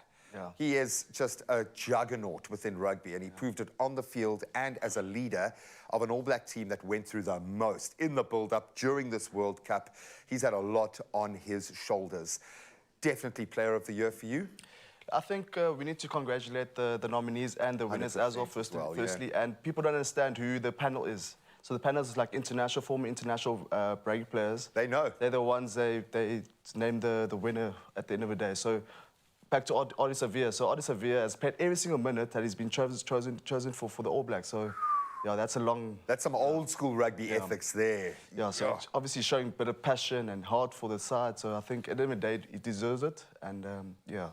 As a player, what makes him different? Because he is there, he is fast and he can carry, he's a fetcher, but he seems to morph. Every game, he changes into what they need. Yeah. The way he obviously brings a different dimension to the side, just the way he holds the ball into contact, just working for the extra mile or extra meter. So I think he brings an extra dynamism to the All Black side. So yeah, I think he's off from a phenomenal play. It's been coming for him for quite some time now. And Siya Kolisi did mention it yesterday at the awards evening. So yeah, I know there's a lot of respect, I think, between these players. This one had me a little confused at first, and when I look at the numbers, I can understand it. Andy Farrell's win as Rugby's Best Coach of the Year. It feels a bitter pill to swallow when Jacques has achieved so much in the context of his journey and where the Springboks were and where we are right now. But we cannot take anything away from what Ireland did during Andy's tenure. Yeah. Do you agree with this decision? I think people don't understand. I think we have to take it back to the nominees now. Fiji coach, just going through all the nominees now. Fiji coach, he took the team to the quarterfinal. They beat Australia, but unfortunately they missed out past the quarterfinal. Just fell short. Ian Foster, yes, he was nearly sacked by New Zealand Rugby, and he took the team to the World Cup final, which is a phenomenal feat by itself. Same situation with Jock Ninoba, same adversity, and winning by 1 point. That was written off, and then we came back and won last year's World Cup, and then we were written off, and we've come and won this, and we are undoubtedly the best team in 100%. The world. So I think my only jab at that would be the fact that we have done so much. This coaching team has done so much to transform the game that will last forever. For sure. This Ireland team season will be forgotten. The impact of Rassie and Jacques, and maybe the Rassie and Jacques combination, maybe that's where they went wrong, is to say, listen, it hasn't just been Jacques, it's been a team. And a director of rugby informing that as well. But fair game to Andy Farrell and that Irish team, and I think they're feeling it as well. The dream team, everybody's favorite part of a World Cup, is looking at those players who shone. What did you make of the makeup of this dream team this year? In terms of representation of the dream team, obviously it's a year-long process for the team to be chosen. It wasn't fair because, I mean, 4 teams out of, I don't know how many teams in World Rugby, it doesn't really represent World Rugby overall. So there's a bit of tough one, diversity and inclusion for other teams. I think some players were snubbed. Peter Steph-Toy, Frans Malherbe, Nigel Levy of Fiji, that outside centre we spoke about earlier on. So I think a lot of guys who felt a bit snubbed, but I mean, it was... Maybe that just lights the fire. I don't think Peter Steph could care, to be quite honest. I think he has one goal in mind, and that's crunching that body in 100%. Front of him. Absolutely beautiful. So we've seen some incredible names being inducted into the Hall of Fame. A notable name, a proud son of South African rugby, and one of the greatest contributors to the Springbok brand and style of play. Brian Abana gets a very, very special nod. Yeah, it's good to see Brian Banner there. Past players and public figures who've won, John Smith, Osturant, just to name a few, even Nelson Mandela. So yeah, Tata Madiba, Francois, yeah. So he's up there with the esteemed people who've won the Hall of Fame. It's not for everyone. It's only for certain Not likely people, given, yeah. So if we were to think about who's going to win it next, let's say, I don't know, if we look at the history of the players or coaches or public figure who won it. So I think maybe like Siya Kolisi, Rasmus might be in contention moving forward. Wow, I have a feeling Rassie would love the sound of that. But we know none of these South African players, the team, the management are about individual kudos. This is a team effort that started probably about 10 years ago, maybe when Rassie was playing and first brought video analysis to Nick Mallet. Maybe that's when this journey started. But either way you slice it, South Africa have put their hand up as the best rugby team in the world. If we didn't get all the accolades, we don't care. We're the world champions, baby. Yeah, we're the world champions, baby. And here's some other reasons to celebrate right now in your Feel Good Breakfast Show. It's time to experience a groundbreaking experience as Real Art World, otherwise known as RAW, which presents Fresh Face 2023. Now, it's a mesmerizing and high-energy production featuring 16 exceptionally talented acts, all the way from Cape Town, and they're here to tell us about it right now. We've got Chad Isaacs in the building, the co-founder and director of RAW. Let's give him a feel-good welcome, brother. How you doing this morning? Bro, how you? Yeah, man, yes, let's celebrate this. Reason why we're clapping is because he is doing something incredible, bro. Talk to me about RAW. Talk to me about what it's all about and why we are celebrating this moment, man. Yeah, so I think, firstly, thanks for having us. The work that you guys do here on Expresso is amazing. The platform that you guys host for our fellow creatives is so important in their journey. So big ups to you and your team. As for RAW, similar to Expresso, what we're trying to do in our own small way is really just create platforms for these up-and-coming creatives. You know, so whether it be podcasts, whether it be events, whether it be services like recording, photography, videography, whatever it is, we create these platforms for these up-and-coming artists to like experience, you know, what it's like to be an artist in the Cape Town industry. Yeah, and we were talking about the fact that there is so much talent around. There's a plethora of talent, but there isn't enough of this happening. So these moments are so valued for not only us watching, but I think people that want to participate and really understand and unlock their power. That's what you're allowing to happen, right? So talk to me about Fresh Face, this movement. What's going on? What's the aim behind this? So RAW actually began as an open mic. It then, became a theatre production. Okay, right? yeah. But in the beginning, we had just Fresh Faces. Started in September in 2016, where we just used to have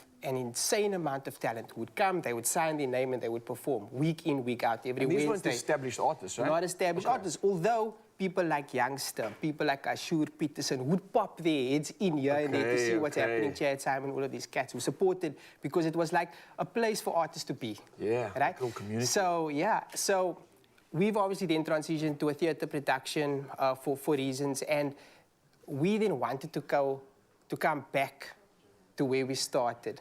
And that's where the whole Fresh Faces concept came in. Wow, I so, like that. you know, and it's we hosted in spring, which is the month of growth, and, you know, the month where it all started. And Fresh Faces is all about brand new talent, where, event coordinators, venue owners, managers, platform hosters can come recruit and give these artists opportunity beyond our show. Oh, I love that, man. This is so, so needed right now and so pertinent at the same time. I love how you're bringing all of this together, creating a beautiful moment that can be celebrated, but also I think can be cherished. And this is where, like, big things happen, right? So what can we expect with this year's Fresh Face 2023? What's the lineup looking like? Talk to me, man. This year's lineup is very different in the sense that there's actually artists from different parts of South Africa that actually is coming to perform for Fresh Faces 2023. But besides the competing acts, we have 6 amazing, really talented, carefully chosen acts. The likes of Yamiko is going to perform a little bit later. Whoa. Obviously, Dalen Sass, Jane Firelily, who you will see is a poet. So it's a fantastic lineup. And we always talk about how there's abundance of talent in Cape Town. But if you really want to experience it, you got to come to the show. Oh, You well, gotta say come no to more, the man. How do I get tickets? How do I get involved in the show? What do we do? Quite simple. You go to Instagram, raw_open mic. The link is in the bio, takes you straight to Quicket, and then you buy your ticket. Beautiful stuff. We have every reason to do that and a whole lot more. Mzansi, if you haven't been inspired yet, you will be in just a second, because some of the talent that's going to be performing at Fresh Face are serving us right now on your Feel Good Breakfast show.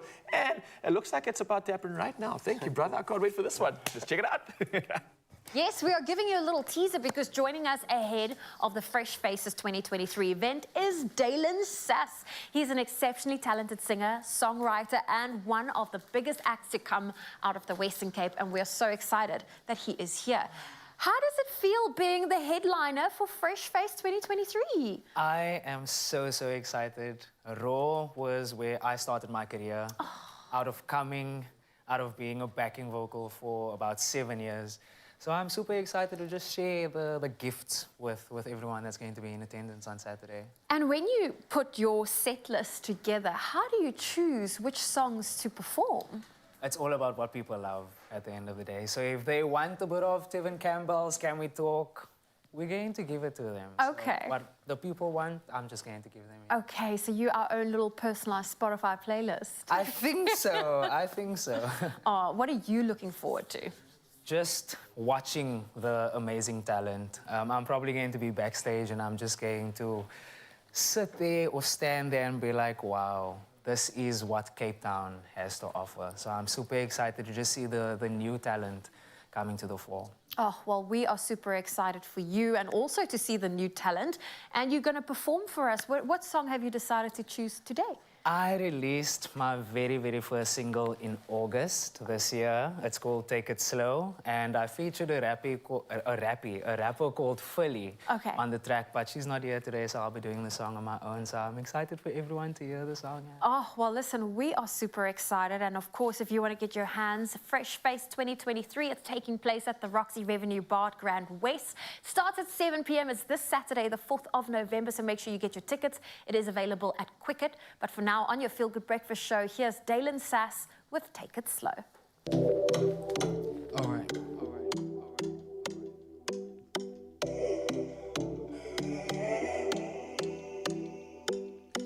What if I told you I'm not ready?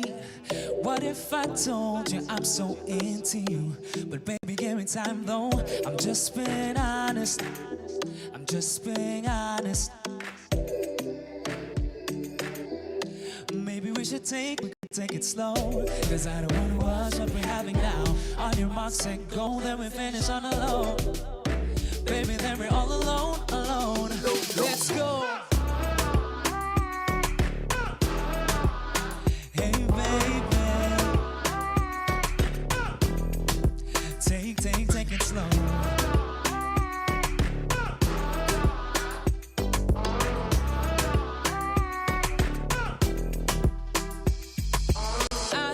I never felt anything like this. Baby, we don't even know what it is. Could this be love? This should be love. Cause my heart keeps singing. La, la, la, la. My heart keeps singing. La, la, la, la. But I don't wanna rush what we're having now. On your mark, set, go, then we finish on a low. Baby, then we're all alone. Let's dance.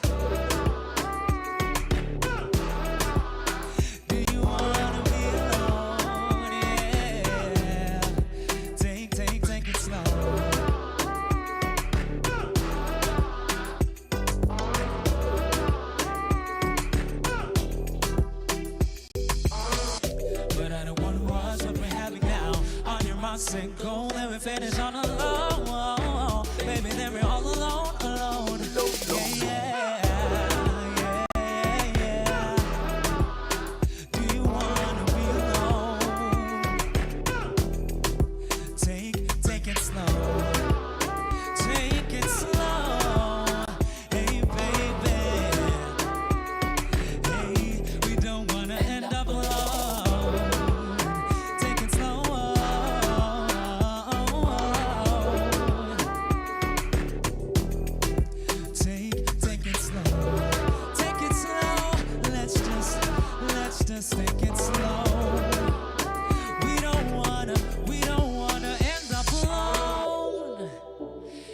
Hey, baby, yeah. Take it slow. Do you wanna end up alone? End up alone, yeah. Take it slow.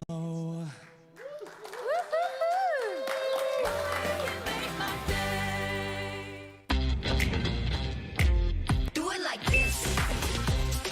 Get it, move it, own it. Do it like this. Bespoke.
It's my feel-good breakfast show.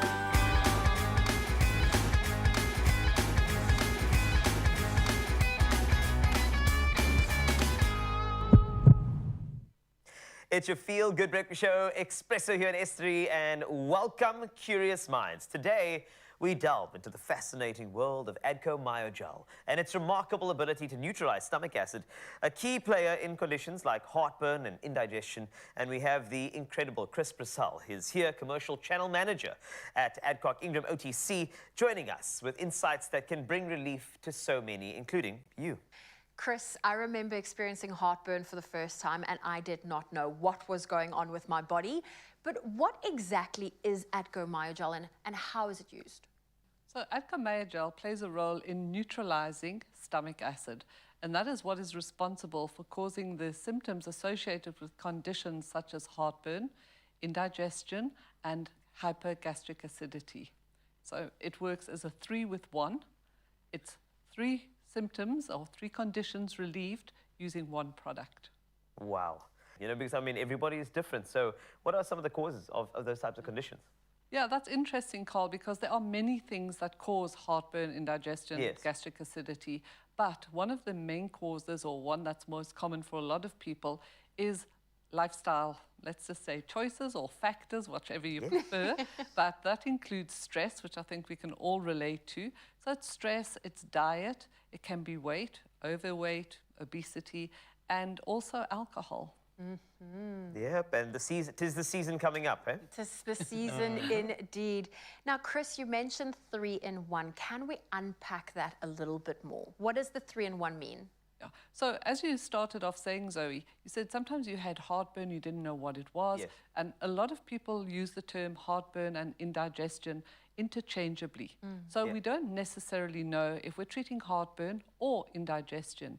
And using Adco-Myogel, you get 3 symptoms relieved with using Yes. one product. So you only have to use one product. You don't have to go and purchase different products or take different types of medication at the same time to find out what it is you're relieving.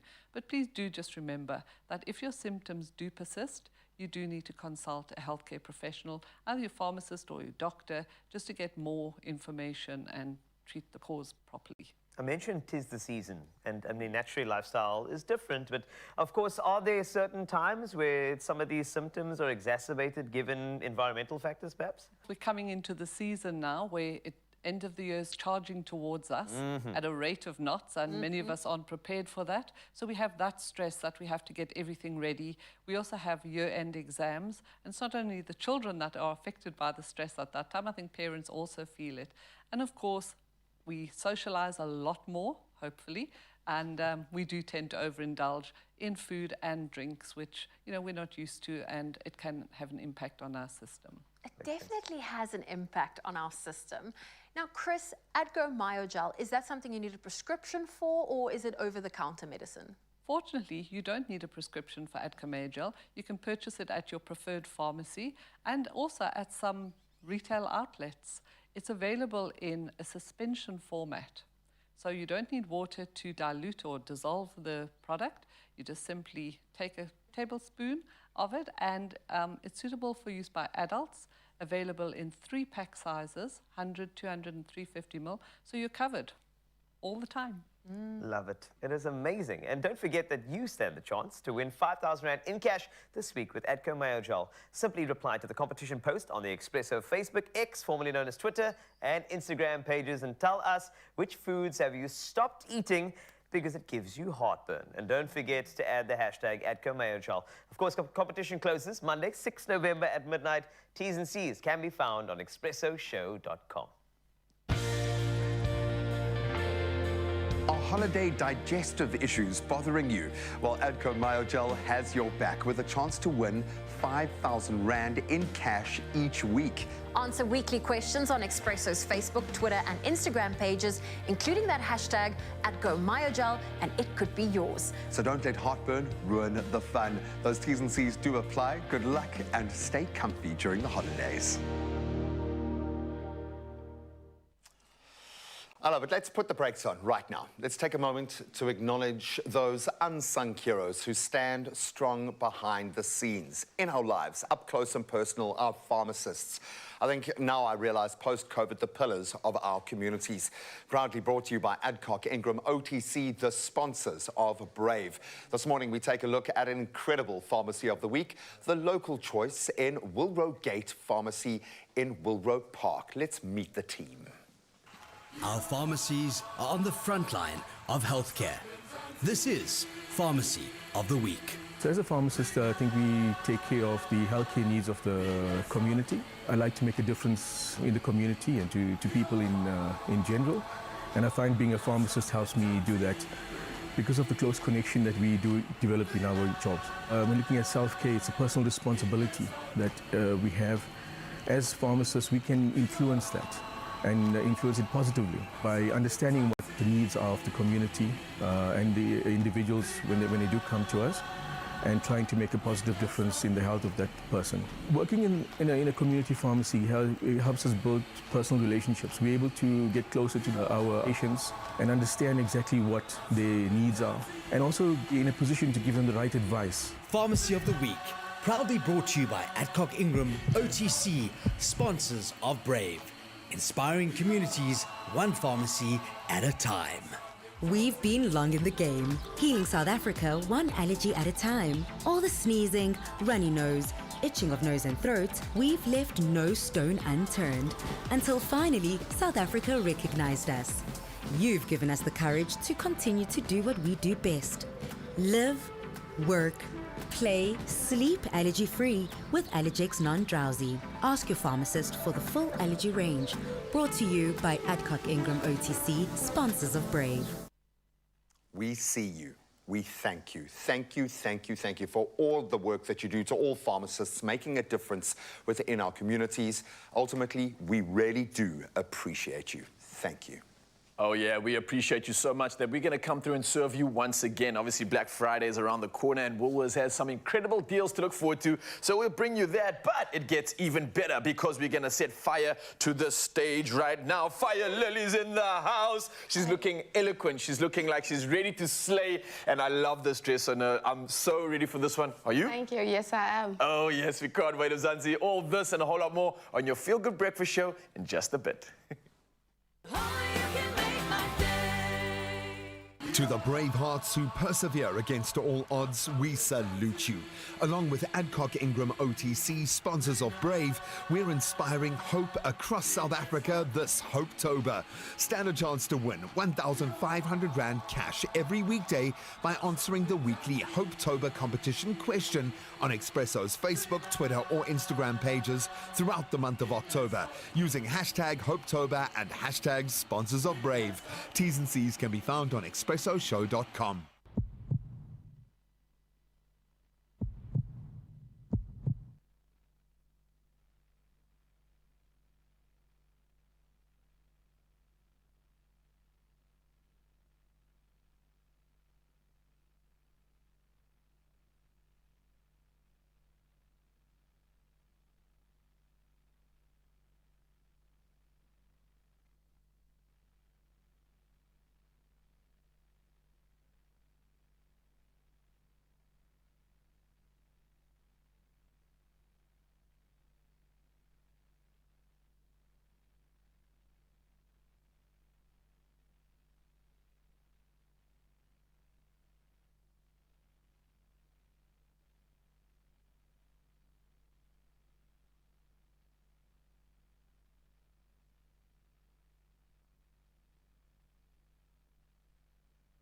It's my Feel Good Breakfast Show.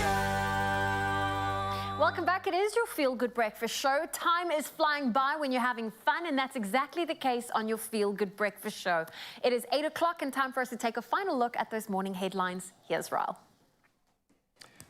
Thank you so much, Zoe. Yes, perfect timing. Let's start off with national news headlines. Now, the Department of Public Works and Infrastructure has announced a budget of 3.3 billion rand to construct bridges in rural areas in the next 3 years. Now, the Minister of Public Works and Infrastructure, Sihle Sikalala, said 134 bridges would be constructed in 6 provinces through the Welisizwe Bridges construction project. Now, the project would target rural areas where there has been a backlog in the construction of bridges.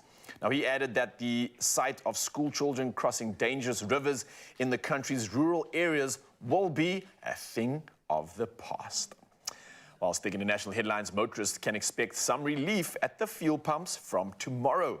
Yes, petrol prices are set to decrease by R1.78 per litre, and diesel will go down by up to 85 cents per litre. Now, the Department of Energy spokesperson Robert Make said this was due to the lower prices of oil, which led to the decrease in prices of petroleum products during the period under review. Now, Make said illuminating paraffin would also decrease by R1.30 per litre at retail level, but LP gas would increase by R1.49 per kilogram. Well, from our national news, let's head over to international headlines. And the Human Rights Commission in Kenya is insisting on an apology from Britain for atrocities during the colonial period. Now, this request follows the British monarch King Charles' state visit to Kenya this week. Now, during the colonial era, Britain suppressed efforts for independence, which led to the death of some 10,000 people. Now, historical events are apparently on the King's agenda, but it's unclear whether any apology can be expected. And it's reported that his visit is of great importance because Britain may still play a key role in Kenya. Well, carrying on with international headlines, the UN Security Council will hold an emergency meeting on the humanitarian crisis in the Gaza Strip. Now, 4 attempts to approve a ceasefire have so far failed as Russia and the US exercised their veto rights. Now, pressure on the Security Council to act urgently is increasing. And the chief prosecutor of the International Criminal Court, Karim Khan, says according to the international humanitarian law, people, such as the residents of Gaza, may not be withheld from aid supplies. But meanwhile, Israeli air and artillery attacks continued in northern Gaza yesterday morning. Well, lastly, in our news headlines, something to celebrate in the Karoo. Yes, the Karoo, one of the world's biodiversity hotspots, is a vast and beautiful region covering some 400,000 square kilometers and home to more than 6,000 plant species. Now, it's also home to the Karoo lamb, the appellation Karoo lamb, which signifies lamb that's both born and nurtured in the Karoo region. Now, this guarantees that only authentic, free-range animals bear the distinguished Karoo lamb hallmark. And now, whenever you buy Karoo lamb, you can be sure it's authentic because it's now officially registered as a geographical indication in terms of the Agricultural Product Standards Act. Now, scientists have determined that specific vegetation in the Karoo contributes to its exceptional taste, including silver Karoo, Skaap Bossie, Kapkop Bossie, Riviergana, Anker Karoo, and Perdebos. Well, that's all the headlines I have for you when it comes to news. For now, though, it's time to dive one last time into all things sport. And here's G-Man with the latest.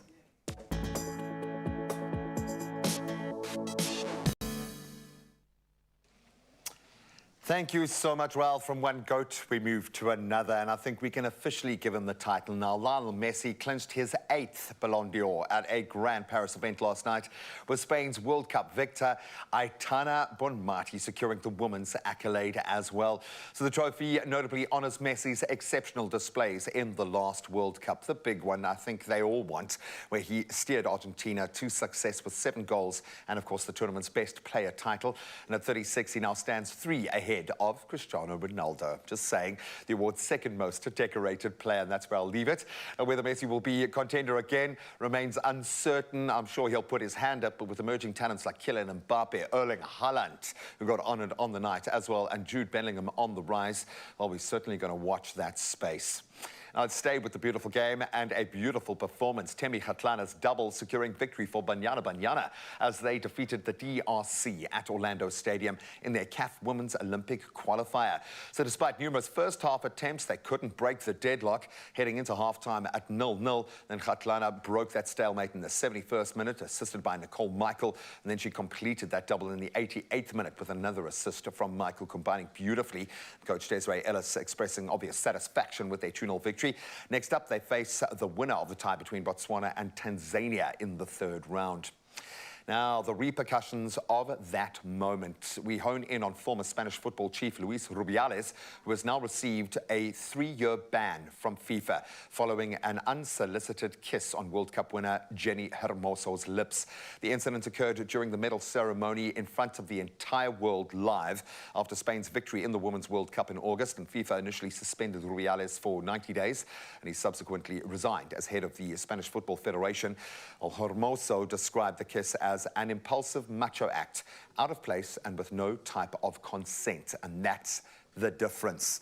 FIFA's decision can be appealed before the FIFA Appeal Committee, but they have emphasized their commitment to respecting and protecting individuals' integrity and maintaining decent conduct, and they've certainly emphasized that with this ruling. Now let's rejoin the giant slayers of this year's World Cup. And we're talking about cricket now. So Afghanistan, they've done it again. They secured their third World Cup win by defeating Sri Lanka by 7 wickets in Pune, keeping their semi-final hopes very much alive. So Afghanistan successfully chasing down 242 after a disciplined bowling performance. It's normally the batters who put their hands up.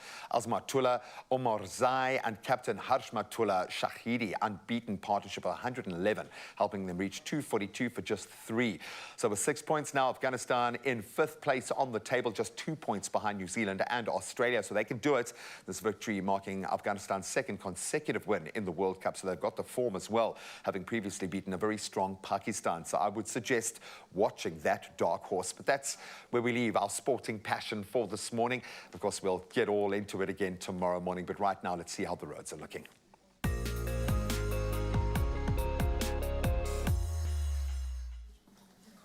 Thank you, Graham. Well, let's start off with traffic in Germiston, Johannesburg. There's been an accident on the ramp from Van Buren Road southbound. The left lane is closed. Drive carefully and allow for extra travel time. Then in Centurion, Johannesburg, traffic lights are out of order at the corner of Brakfontein Road and Willie van Houtbosch Road. Pointsmen are on duty, so please exercise caution while driving. That's your traffic. Let's take a final look at your weather.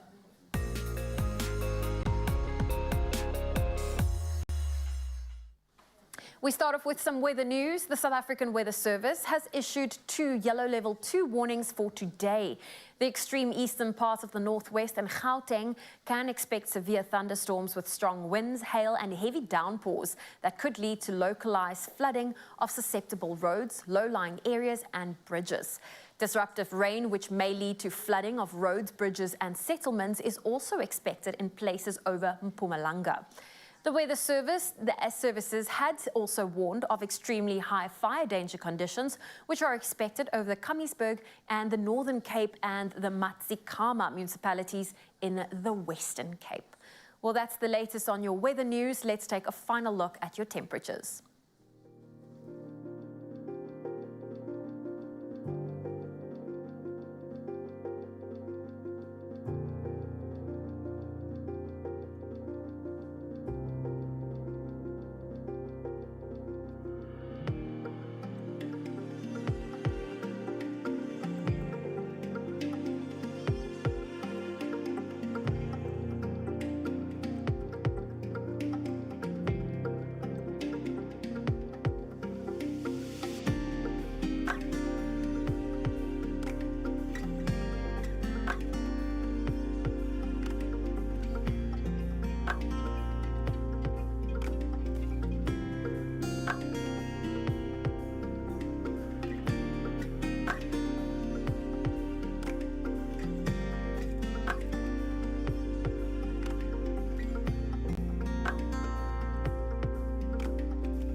Those are your temperatures for today. Uppington, a warm 31 degrees Celsius.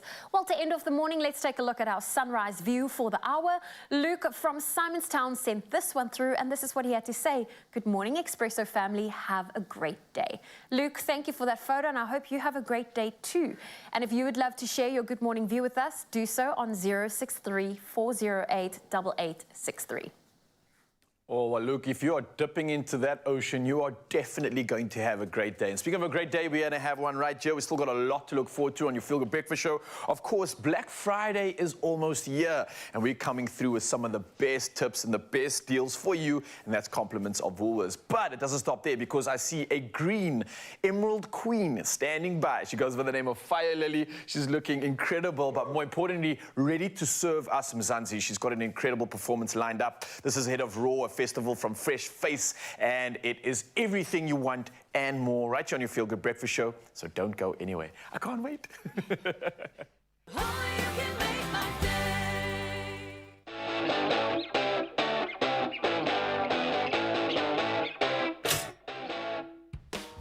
Yeah.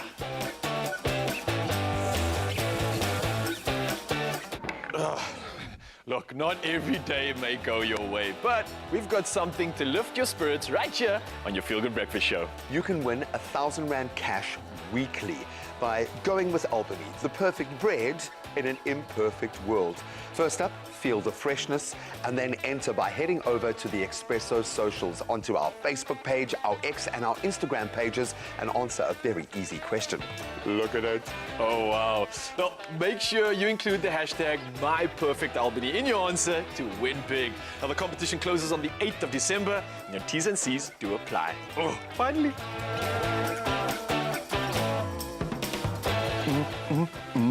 That is perfect. I love it so much.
It's my Feel Good Breakfast Show. Welcome back. It is your Feel Good Breakfast Show. It's Expresso on S3, and we are super excited because Woolies' Black Friday deals are here, and there's a new one every single week. Now, if you're looking for all of the items that reminds you of, just looking glam and your absolute best, then let me remind you that you at home can get 30% off selected glamour beauty items when shopping online at woolworths.co.za. I'm talking about foundations and concealers, lipsticks. Oh, you need to go online to have a look at this incredible offer. Now, this is a great offer, and it's up to, to stock up for you to make sure you are ready for all your glamour needs ahead of the party and festive season. And this offer is valid until the 3rd of November, and it's only for online. There are some T's and C's that apply, but all I'm going to say to you is happy shopping. Before you get too absorbed in the shopping, take a moment right now, because it's going to be a powerful moment. We've heard that Raw are presenting Fresh Faces for 2023, a platform for incredible talent to show that to the rest of the world. And joining us on the stage right now is Fire Lily, who gets a prize just for her name. A rising star from the mother city, she is making her mark. She has established herself as one of the most exceptional and exciting young poets out there, renowned for her profound and soul-stirring verses and the performance elements. So can we get a big round of applause again? Because you must be applauded every time we see you and speak to you. Awesome to have you here. Thank you for having me. Representing your art And it begs a question, because you performed on stages with some incredible musicians and artists. So when you create your work, are you thinking about the performance element and how it translates? Because that's a big part of how you drive these incredible words. Or is it in the wordsmith element? How does this process look like for you? I think it's a mixture of both, but mainly the words, because poetry started for me as a therapeutic mechanism, not necessarily to perform. It was never, the intent was never to perform. It just happened, and it happened with Raw, actually. My very first time was with Raw. That's incredible. So that underpins the importance of having these opportunities, these platforms. What do you get out of it? Being able to process, and I've seen it with the very healthy mental state of most of the musicians who rock up here after having written an album. They've processed COVID. They've processed loss. Yeah. What does that process give you? It helps me deal with what happened. So I can't write in the moment while it's happening to me. Yeah. I write after it has transpired so that I can heal and then go out and cause other people to relate and heal with me. Propagate So yeah, that's basically what I do. Because we often don't have the, I'm getting goosebumps as I hear you say that, because I know what's coming now, but I think often we don't have the words or the emotional intelligence or language to be able to process ourselves. So you help us. Are you an extroverted introvert or an introverted extrovert? I'm an ambivert, so I'm a mixture of both. I love that. Depending on the crowd and where I find myself. Because sometimes you do have to go inward. Yeah, to definitely. find those places. And this is the right kind of stage for that, because we don't have a stadium full of people. You'll get that. You'll get your opportunity to shine on a stage. So this first performance that you're going to be bringing us, this moment in time, what's informing that? So this poem was written from a childhood experience. So we didn't have a lot of things. We weren't as fortunate. So my toys, my clothes were all secondhand. And not that I have anything against secondhand things, because I love thrift shops. But later on in life, as an adult, I realized that that had kind of messed with my thinking, where I didn't trust people because I was afraid they'll speak about what they do for me, or they'll tell everyone that they did that thing for me. So I ended up having this, like, I got me and I will make it work on my own and not depend on people. And that's sometimes not healthy, because you need people in this life. Completely, but asking for help is the toughest thing I've certainly ever had to learn to do. So I get that. I have a feeling a lot of people are going to feel the depth of your emotion here. Thank you for taking us to your vulnerable place. I think we're going to help a lot of people. You can get your head into the zone. I am absolutely relishing this opportunity to see a different side of the performing arts. Fire Lily is performing a poem called Hand Me Down. The stage is hers. If I could time travel, I'd go to the very first time I had my first hand-me-down. I'd place on me the most expensive price tag. Then I would beautifully fold myself on top of all those second-hand clothes in that black bag, so that when old Chelsea opens up that bag, I'd be the first one to jump out and hug me, then whisper gently in my ears and say, Chelsea, you are worth more than a hand-me-down. Then I would hand me a crown that read N-E-W. But then I'd have to leave and go to the very first time I heard the words, Chelsea, my clothes look nice on you. I would shout louder than those words and say, Chelsea, that smile looks nice on you. Then I'd get into my time machine and go to the very first time my brothers and I had a second-hand expired meal. I would go to the nearest store and buy the most freshest food, no lie. It would be the nicest food my brothers and I have ever eaten. But then I'd have to leave and go to the very first door my brothers and I knocked on for some bread money. I would gladly open up that door, look at me and say, Chelsea, this too shall pass. And when I am done with my past, I'll come back to who I am now and remind myself that it is okay to accept new mercies every morning. I would trade every second-hand boyfriend and hand-me-down friendship for newness. I would empty out my shopping cart, proceed to check out, and check out every reason why I, Chelsea Goliath, deserve new things, because God paid a heavy price for me to be here. So happy new year, happy new me, happy healed me, because the old has gone and the new has come. This is the transition from hand-me-down down to new creation. This is a celebration, because I, Chelsea Goliath, am finally a new creation. Thank you. Wow. Hand me down, lift me up. Absolutely beautiful. If you want to plug into that. Fresh Faces 2023. An explosion of creativity happens at the Roxy Review Bar at Grand West on the 4th. $150 is going to get you access to this and a whole lot more. Get onto Cricket right now. Wow. Well, the name makes complete sense now. That was absolutely fire. I love that. Thank you so much, Fire Lily, for coming through and giving us a taste of that performance. But we're going to give you a taste of what else you can expect in a Feel Good Breakfast show. And it's getting fun. Let's head on to adventure. Why? Because I'm going mountain biking and you can come along for the ride. It's another fun way to stay fit. And speaking of fun, color your plate with Koosback. You fancy yourself good at cooking? Or maybe you should enter. All that and a whole lot more on your Feel Good Breakfast show. See you after this.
It's my Feel Good Breakfast Show. Welcome back. It is your Feel Good Breakfast Show. Now, when it comes to fitness, it isn't just about intensity and sweating till you drop. It's also about finding a way to get your body moving and having a little bit of fun. In fact, having a lot of fun. And this past weekend, Raul showed us one of his favorite ways to do just that. Yo, what is up, Mzansi? Now, mountain biking has just become one of my new favorite activities, and I'm absolutely loving it. Well, not only because it is pushing me physically, but I get to be outdoors and reconnect with nature. So, let's get kitted up, geared up, and hit the gravel.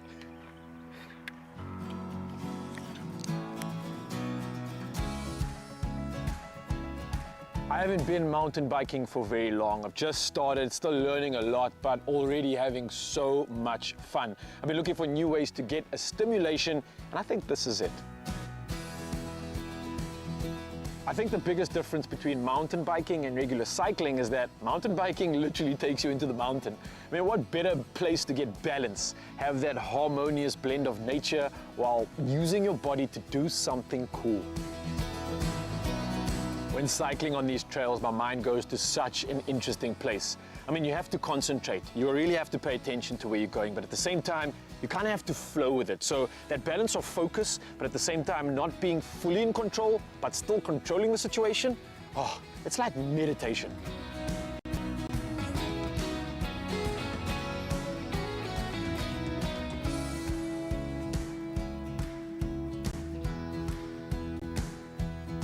Whew. All right, we have almost reached the top. That's our turning point, and then it's downhill from there. No, don't fall! Honestly, I'm having so much fun, not realizing how much my heart rate has spiked, and the blood is pumping, and we are definitely working out.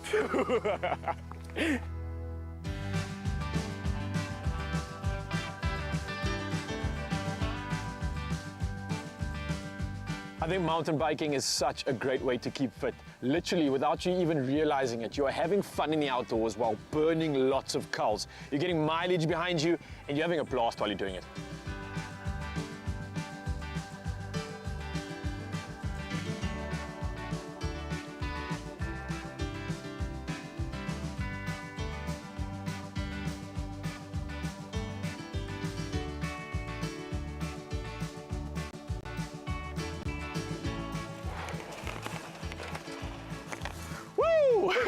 Now, clearly you can see after finishing the uphill, the downhill is where all the fun begins. But don't be fooled.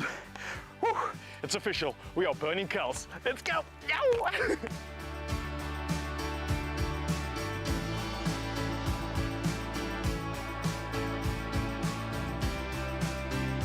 That feeling of bombing the trail, coming down that sort of single track, what a feeling. It's like flying, you're floating on gravel. It's so effortless, but hey, you gotta stay sharp. There's a lot of obstacles along the way.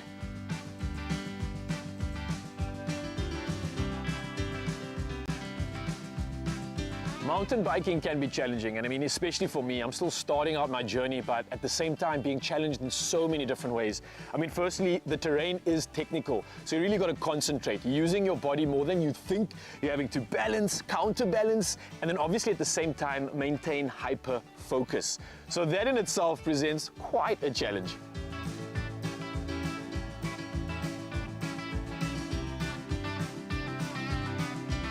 What surprised me most about mountain biking, I think, is the fact that I loved it so much and am still loving it.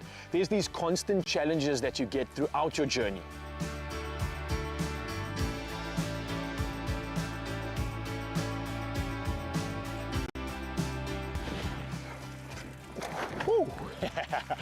Oh, that was so much fun. And listen, take it from me, fitness does not have to be hard or boring. And maybe you want to dust off that old bike in the garage and make the most of the great outdoors and just find something that you absolutely love doing. Yeah, I think I found it.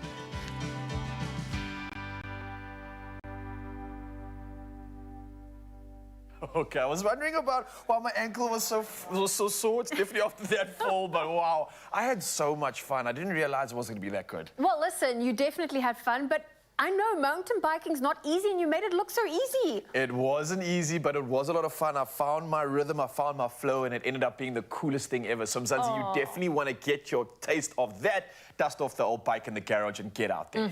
So whatever you choose to do, just get your body moving and find something that you love. And if you're looking to take your fitness to that next level, then Vodacom are giving you the chance to enhance your plan so that you can have access to awesome fitness devices like the latest smartwatches, buds, and headphones. Yeah, now the best part, you can even stream music and take your calls from your smartwatch. And that's with the One Number feature. So to view all the devices and deals on offer, just simply visit voda.com/enhance. Mzansi, enhance what you love. Add more of what you need to your contract. Choose from a range of enhanced options in-store or online. Further together, Vodacom.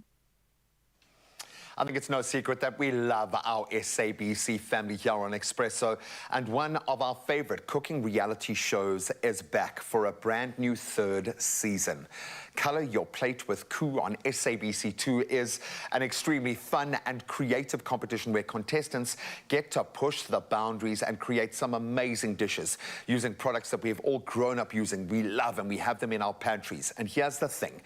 I get so many young chefs, foodies wanting to make their mark in our space, get that plug-in for TV fame, to take that step up in their career.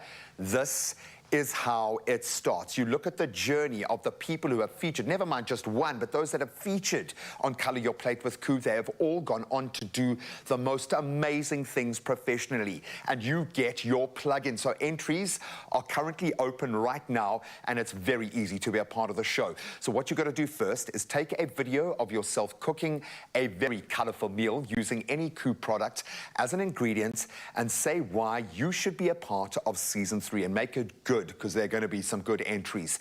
But there are also going to be some real home chefs celebrated. So if that fits your bill, do it. WhatsApp that video entry to 072 741 5357. That's it. That's all we need, and it could be one of you on your way to winning your share of 500,000 Rand in prizes. Maybe I should have opened with that. Time is running out fast, so please get on it ASAP. Whether you're a chef established or not, a home foodie, this could be the biggest chance of your career. Plus, we've got some very exciting stuff coming up on our show this week. So on Thursday morning, we're going to be hosting the incredible runner-up from last season, Tabisho Seshogela. He's going to be in studio cooking up something truly awesome. And then on Friday, we have got the last winner of this incredible show, Corin Fanamava, joining us. And if you want to see how this show can literally change your life forever, make sure you tune in, and please, please enter now. Being a runner-up in Colour Plate of Koo was the beautiful thing I've ever got in my life. I think it made me realize that what I want to achieve, I can still achieve it. My dream is still valid. So I think that was the proudest moment. This Thursday on Expresso, Colour Your Plate runner-up Tabiso Sechogela tells us how his placement in Colour Your Plate with Koo changed his life as a chef, and shows how you can enter the competition to be a part of the brand new season. That's this Thursday on Expresso, only on S3. Oh, Zanzi, I'm loving the show already. I'm loving you taking part in it too. But it's time to serve you once again. Zoe is also serving us. She's heading over to the new Future Life store in Cape Town. Something to get excited about. And while we're on that, let's take some of this Future Life and make something delicious. We've got a mocha protein smoothie. It sounds so good, and it's definitely going to serve the belly. All that and a whole lot more just after this. Don't go anywhere. Check this. This My Goals Plus account gives you cash back on groceries and 25 cents back per litre at BP. That's lit. Lit in 2023.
You are back just in time at your feel-good breakfast show, Expresso on S3.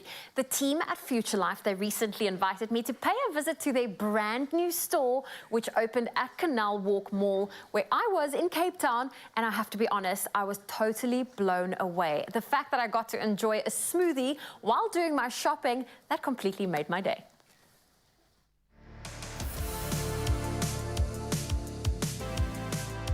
How exciting is this? Future Life have opened their own dedicated store in Canal Walk, Cape Town, and today I'm going to have a look around and a little shop for myself. Warren, this store is incredible and I'm seeing so many different pockets that's drawing my attention. Can you give me a lay of the land? Future Life is all about giving people knowledge about nutrition. Our smart food is top of the range. If you have a look at our various brands that we offer, from Mother's Food to Tots, Smart Food, the granola, our brand flakes, and high protein, and then ending off with our beauty food with the collagen and the repair food. But what about people that love the life on the go? Oh, we've got this fantastic product on the go, high energy shake, which is so convenient. It has purified water and a shake with a seal that you just break and on the go. Now, this is the type of store I can imagine parents coming in with their littles. What have you got on offer for the children? Oh, we've got a lot on offer for the kids. Let me show you. So they can color in while the parents are relaxing and having a coffee or a smoothie. Our fantastic kids range, and I have to admit, I might be old, but I'm a big fan of the chocolate one. Now, you mentioned coffee and smoothies. Yes. At the Smart Cafe, we've got fantastic array of coffees, smoothies, and what's great about the smoothies is the smart food is actually incorporated in the smoothies, including our beauty range and a couple of the other fantastic ingredients. And we also have an array of wraps and sandwiches and all kinds of goodies. On that note, I think I do need to try one of your incredible coffees, or should I go for a nourishing smoothie? I would definitely go with the smoothie. We've got an array of smoothies from immune support, high protein, collagen, all featuring the fantastic Future Life ingredients. Sounds good. I think I'm gonna go for the Berry Boost Immune Support Smoothie. I think you should have two. Okay. And the Pina Colada Glow, how's that? Sounds good. Not a problem. You can take a seat. I'll make it for you now. Okay, thank you. My experience of the Future Life store on Canal Walk's been such a treat. There is literally something for everyone, but I think what I really loved was seeing how the Future Life ingredients is incorporated into the menu options that you can order from the Smart Cafe. Oh, thank you. Fantastic. Oh, amazing. Thank you.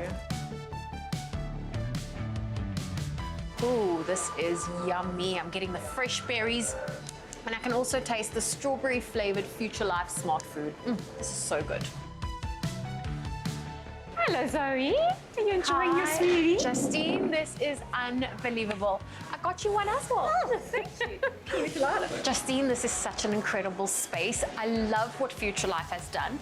Why did they decide on a dedicated standalone store? Well, at Future Life, our mission is to inspire people to live happier and healthier lives through breakthrough innovation and superior functional food products. And that breakthrough innovation extends to how we interact with consumers and how we bring our products to them. So we've got our e-com channel, which is amazing. Obviously, you can get us in all of our normal retailers, but we wanted a place where we can truly engage and interact with our consumers. And then we've also partnered with like-minded brands in the health space, in the kiddies space, for example. Crunchbox is based right here in Cape Town, which is amazing, and Tindana, that's also a local brand, and they manufacture beautiful kids' backpacks and kids' lunchboxes. So it's just all about that kind of healthy, happy lifestyle. What is Future Life's goal with these stores? We want to create a beautiful, healthy, happy space where people can experience our beautiful products in the Smart Cafe, for example. And then because Future Life is nutrition, we live nutrition, we've also incorporated the dietitian's room where people can come in and they can meet with the dietitian and they can get an eating plan that is custom made for them to help them on that journey to a healthier, happier life. I think it's great that Future Life has a dedicated store for their products. There are so many different options, and sometimes you don't realize the wide variety that they have on offer, because at the end of the day, it is smart food for everyone. Thank you. Oh, thank you. What an incredible experience at Future Life store in Canal Walk. You have to come and experience it for yourself. They have something for everyone. Now, I need to get these goodies back to studio because I want to share it with the team.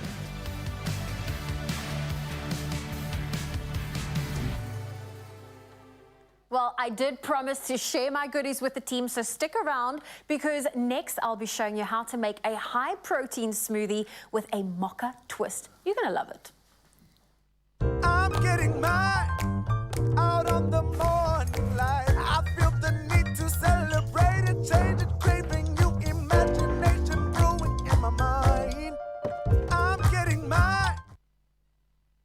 Oh, well, listen, if you love your smoothies and your coffees, then you will definitely love what we are about to make. This is a high-protein mocha smoothie, and for this recipe, we are going to be using Future Life's high-protein smart food, the chocolate flavor, which pairs so well with coffee. I even brought us the ice, right? Nice. You had me at chocolate and protein. Those are like two of my favorite things in the entire world, and Future Life has brought that together in such a beautiful way. They really have. I'm loving this product. I saw how much fun you had at the store as well. It looked like a lovely treat indeed, and this is going to be even better. It seems quite simple, right? It is so straightforward. Yeah. I'm going to start off with putting some ice in because we want it nice and slushy. We're going to go for half a cup of coffee. You can just do a little bit of a coffee. It's so funny. I have to tell you, and I think I might have shared this before, I once baked a cake and the recipe called for a cup of coffee. Yeah. It didn't say make a cup and then add it, so I added instant coffee to the recipe.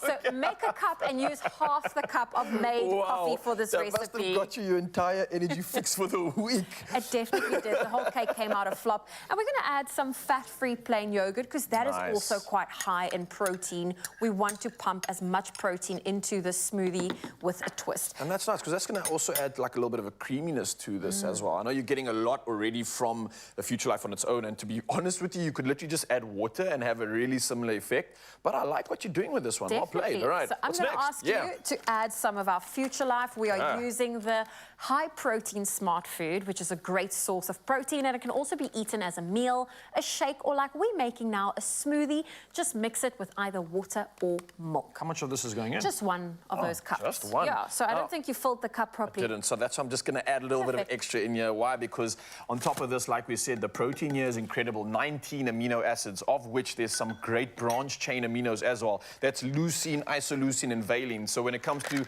those building blocks, when it comes to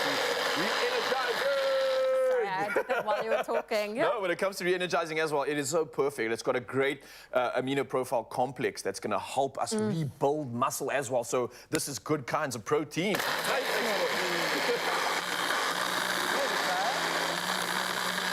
We just wanted to get through all of those ice blocks. Nice. And you kind of want to leave some of those chunks of ice, right? To kind of give that like little icy feel, but not. I think if you add more ice to it, it definitely gives you more of that slushy feel. That's quite nice. That's what I'm talking about. There we go. I did spill a little bit, sorry. But now we're just going to simply pour. Can you see that slushy effect? Oh, yes. From the ice. Perfect consistency. Obviously a piece I didn't blend properly, but there we go. That's cool. That's perfect. You know me in the kitchen, there's always a little bit of mess. Oh, and I've got to say, the chocolate's definitely coming through. I don't personally like when coffee overpowers a recipe. So the fact that I'm not smelling too much of it already means that this is blended well. We've got balance within this. So I'm loving that.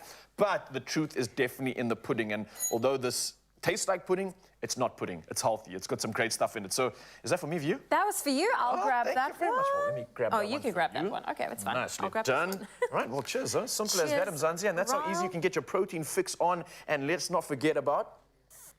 Oh, it is nice. A delicious taste. Oh, my gosh. The ice is perfect. It's giving me that freshness that I feel.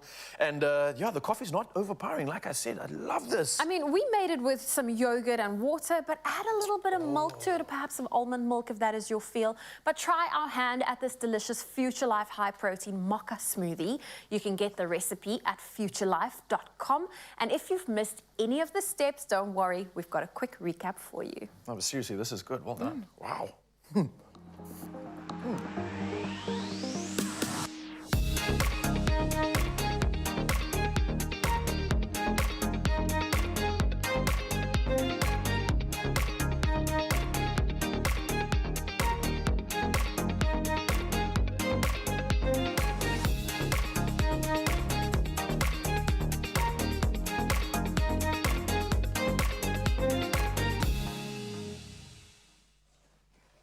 Now, as a part of the incredible Fresh Faces for 2023 lineup, Yamiko is about to blow us away to give us a taste of what is going down at Grand West this Saturday. I would suggest moving the coffee table, move everything that you can out the way. There is going to be a lot of energy, a lot of love, and an extreme amount of talent. Stick around.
It's my feel-good breakfast show.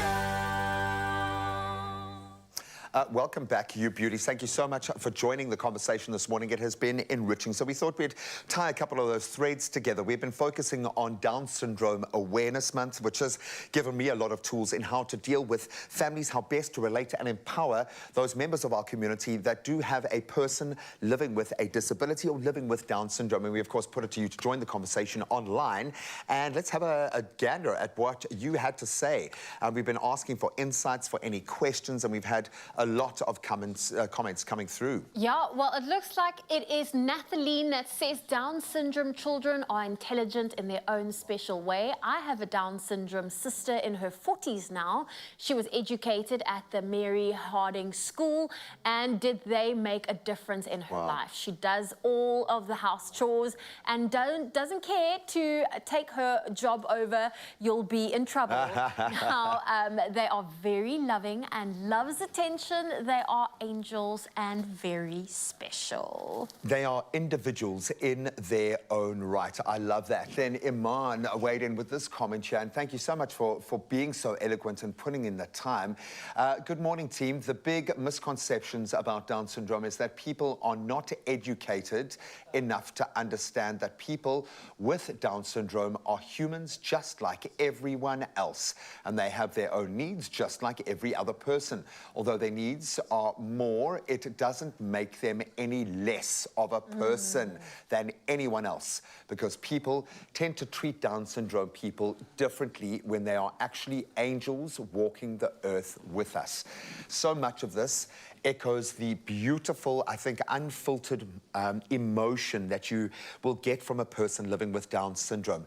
They are different, but I think the big problem here is us and our baggage and how we feel when presented with an opportunity to connect with someone living with Down syndrome. Just like we all have our idiosyncrasies, I have a personality that is so extreme that I think it sets me in a different classification.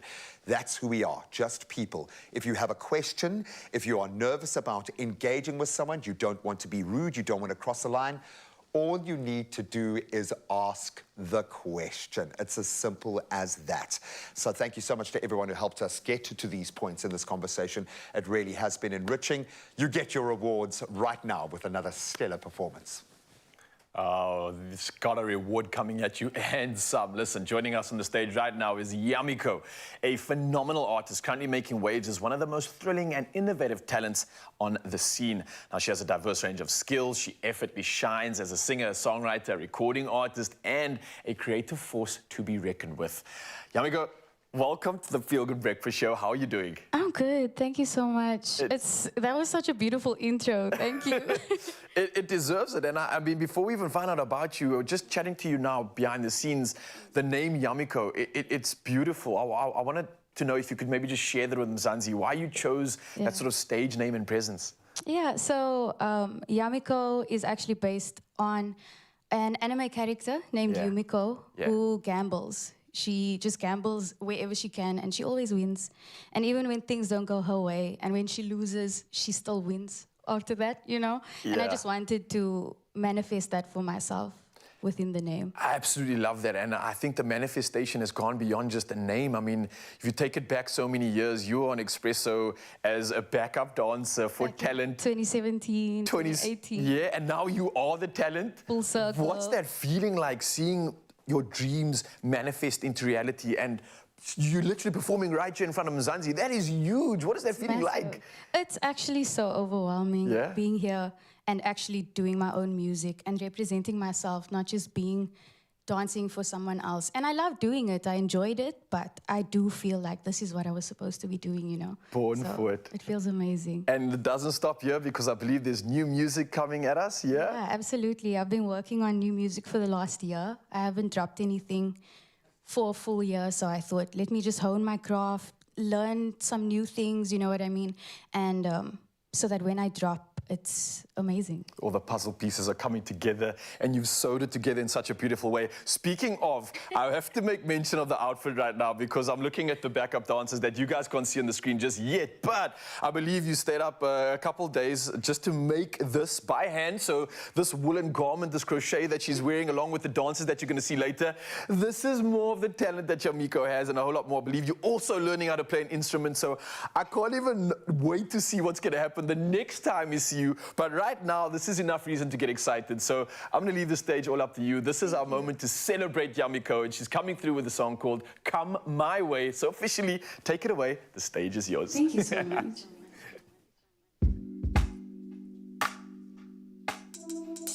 Expresso. My name is Yamiko, and this is Come My Way.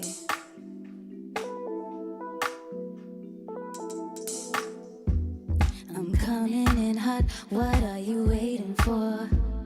Act like you forgot, I know just what you want. Say I'm a lot, but baby I need more. Just admit that I'm not the same girl you had before. Baby, you don't have to hide, maybe you're a little shy, but you got everything I like. Baby, you don't have to hide, maybe you're a little shy, but you got everything I like. Baby, come my way. Baby, we could play. Believe me when I say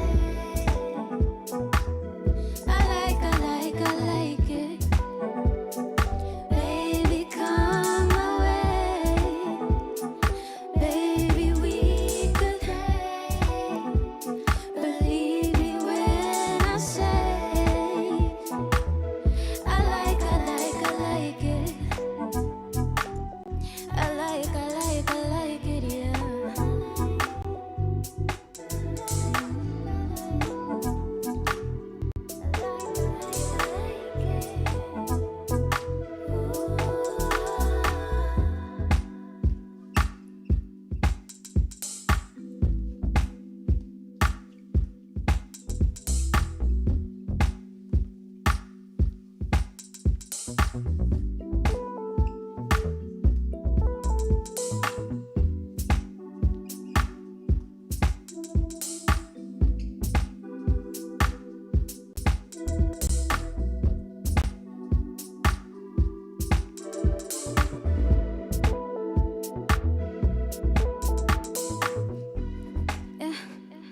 Baby, come away.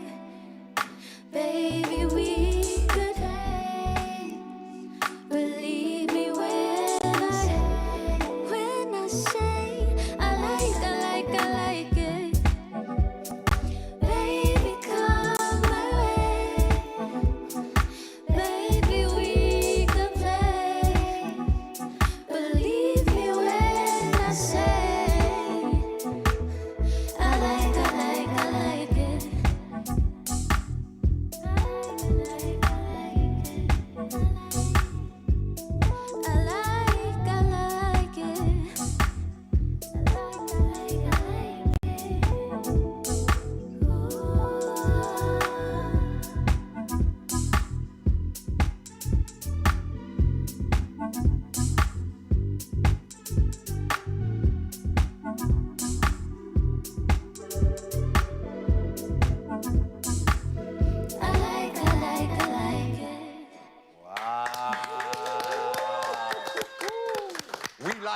We like as well. Absolutely beautiful, incredible. The backup dancing, amazing. I think they knew they had to. When you're backing up a previous backup dancer, you got to deliver. Yeah, Step it up. Absolutely amazing. Yamako, you're a superstar. You can see that entire lineup from Fresh Faces 2023, presented by Raw. It'll be at the Roxy Review Bar, Grand West, 4th. $150 gets you in. That's nothing. Come on, get onto cricket right now.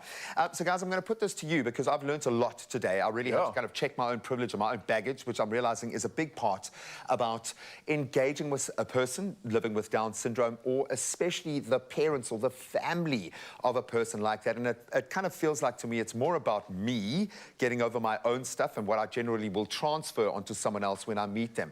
Erin used a beautiful analogy or a story to relate that, how Michael often he'll say hello, being this wonderful, confident kid, and people will be like, they won't know what to say, and they'll look to her, can I say hello to him? Treat him like a normal person. Yeah. But if you have any questions, for me, it's like, well, ask the question. Don't just go in blind, ask. I like that. There's a lot of humility in actually being honest and asking that question. And I think a lot of us are very fearful of that because I don't know how to act or what to say or how to be. But you nailed it as well when you say that it's a person. It's a human being. Why and what would you do differently with any other human being? No, there's no difference. You treat them the exact same, I think. And that's where we are not confident in actually actioning ourselves, I think. But that speaks to ourselves, not the person we're talking to. Yeah, 100%. That's the major thing to get over. It was a few years ago, I went with the Expresso show to a coffee shop in Cape Town called Brownies and Downies. For and sure, they had all the waiters were young individuals learning independence, living with Down syndrome, and serving you. You had the best conversations, the coffee orders came, the brownies were delicious, but most importantly for me, it was the love I received. I have never, ever in my entire life received as much love as I did then. Yeah, this is coming from Zoe, and she receives a lot of love wherever she goes. Generally, that's the first question I get asked, is where's Zoe? It's nice to see you, but where's Zoe, man? No, we are down with that, and I love it. Get over yourself. If you need to just let it out and express yourself, do that. Do whatever feels natural, because that's the most important thing. And again, just ask a question. If you have any anxiety in that space, chances are it's hitting something within you. So you could learn something through that process. But I think all of this underpinned how brave and wonderful and vulnerable everyone we've spoken to today has been. So thank you to them. Thank you to you. We love you. We'll see you tomorrow. Adios, muchachos. Yamiko! Another feel-good production.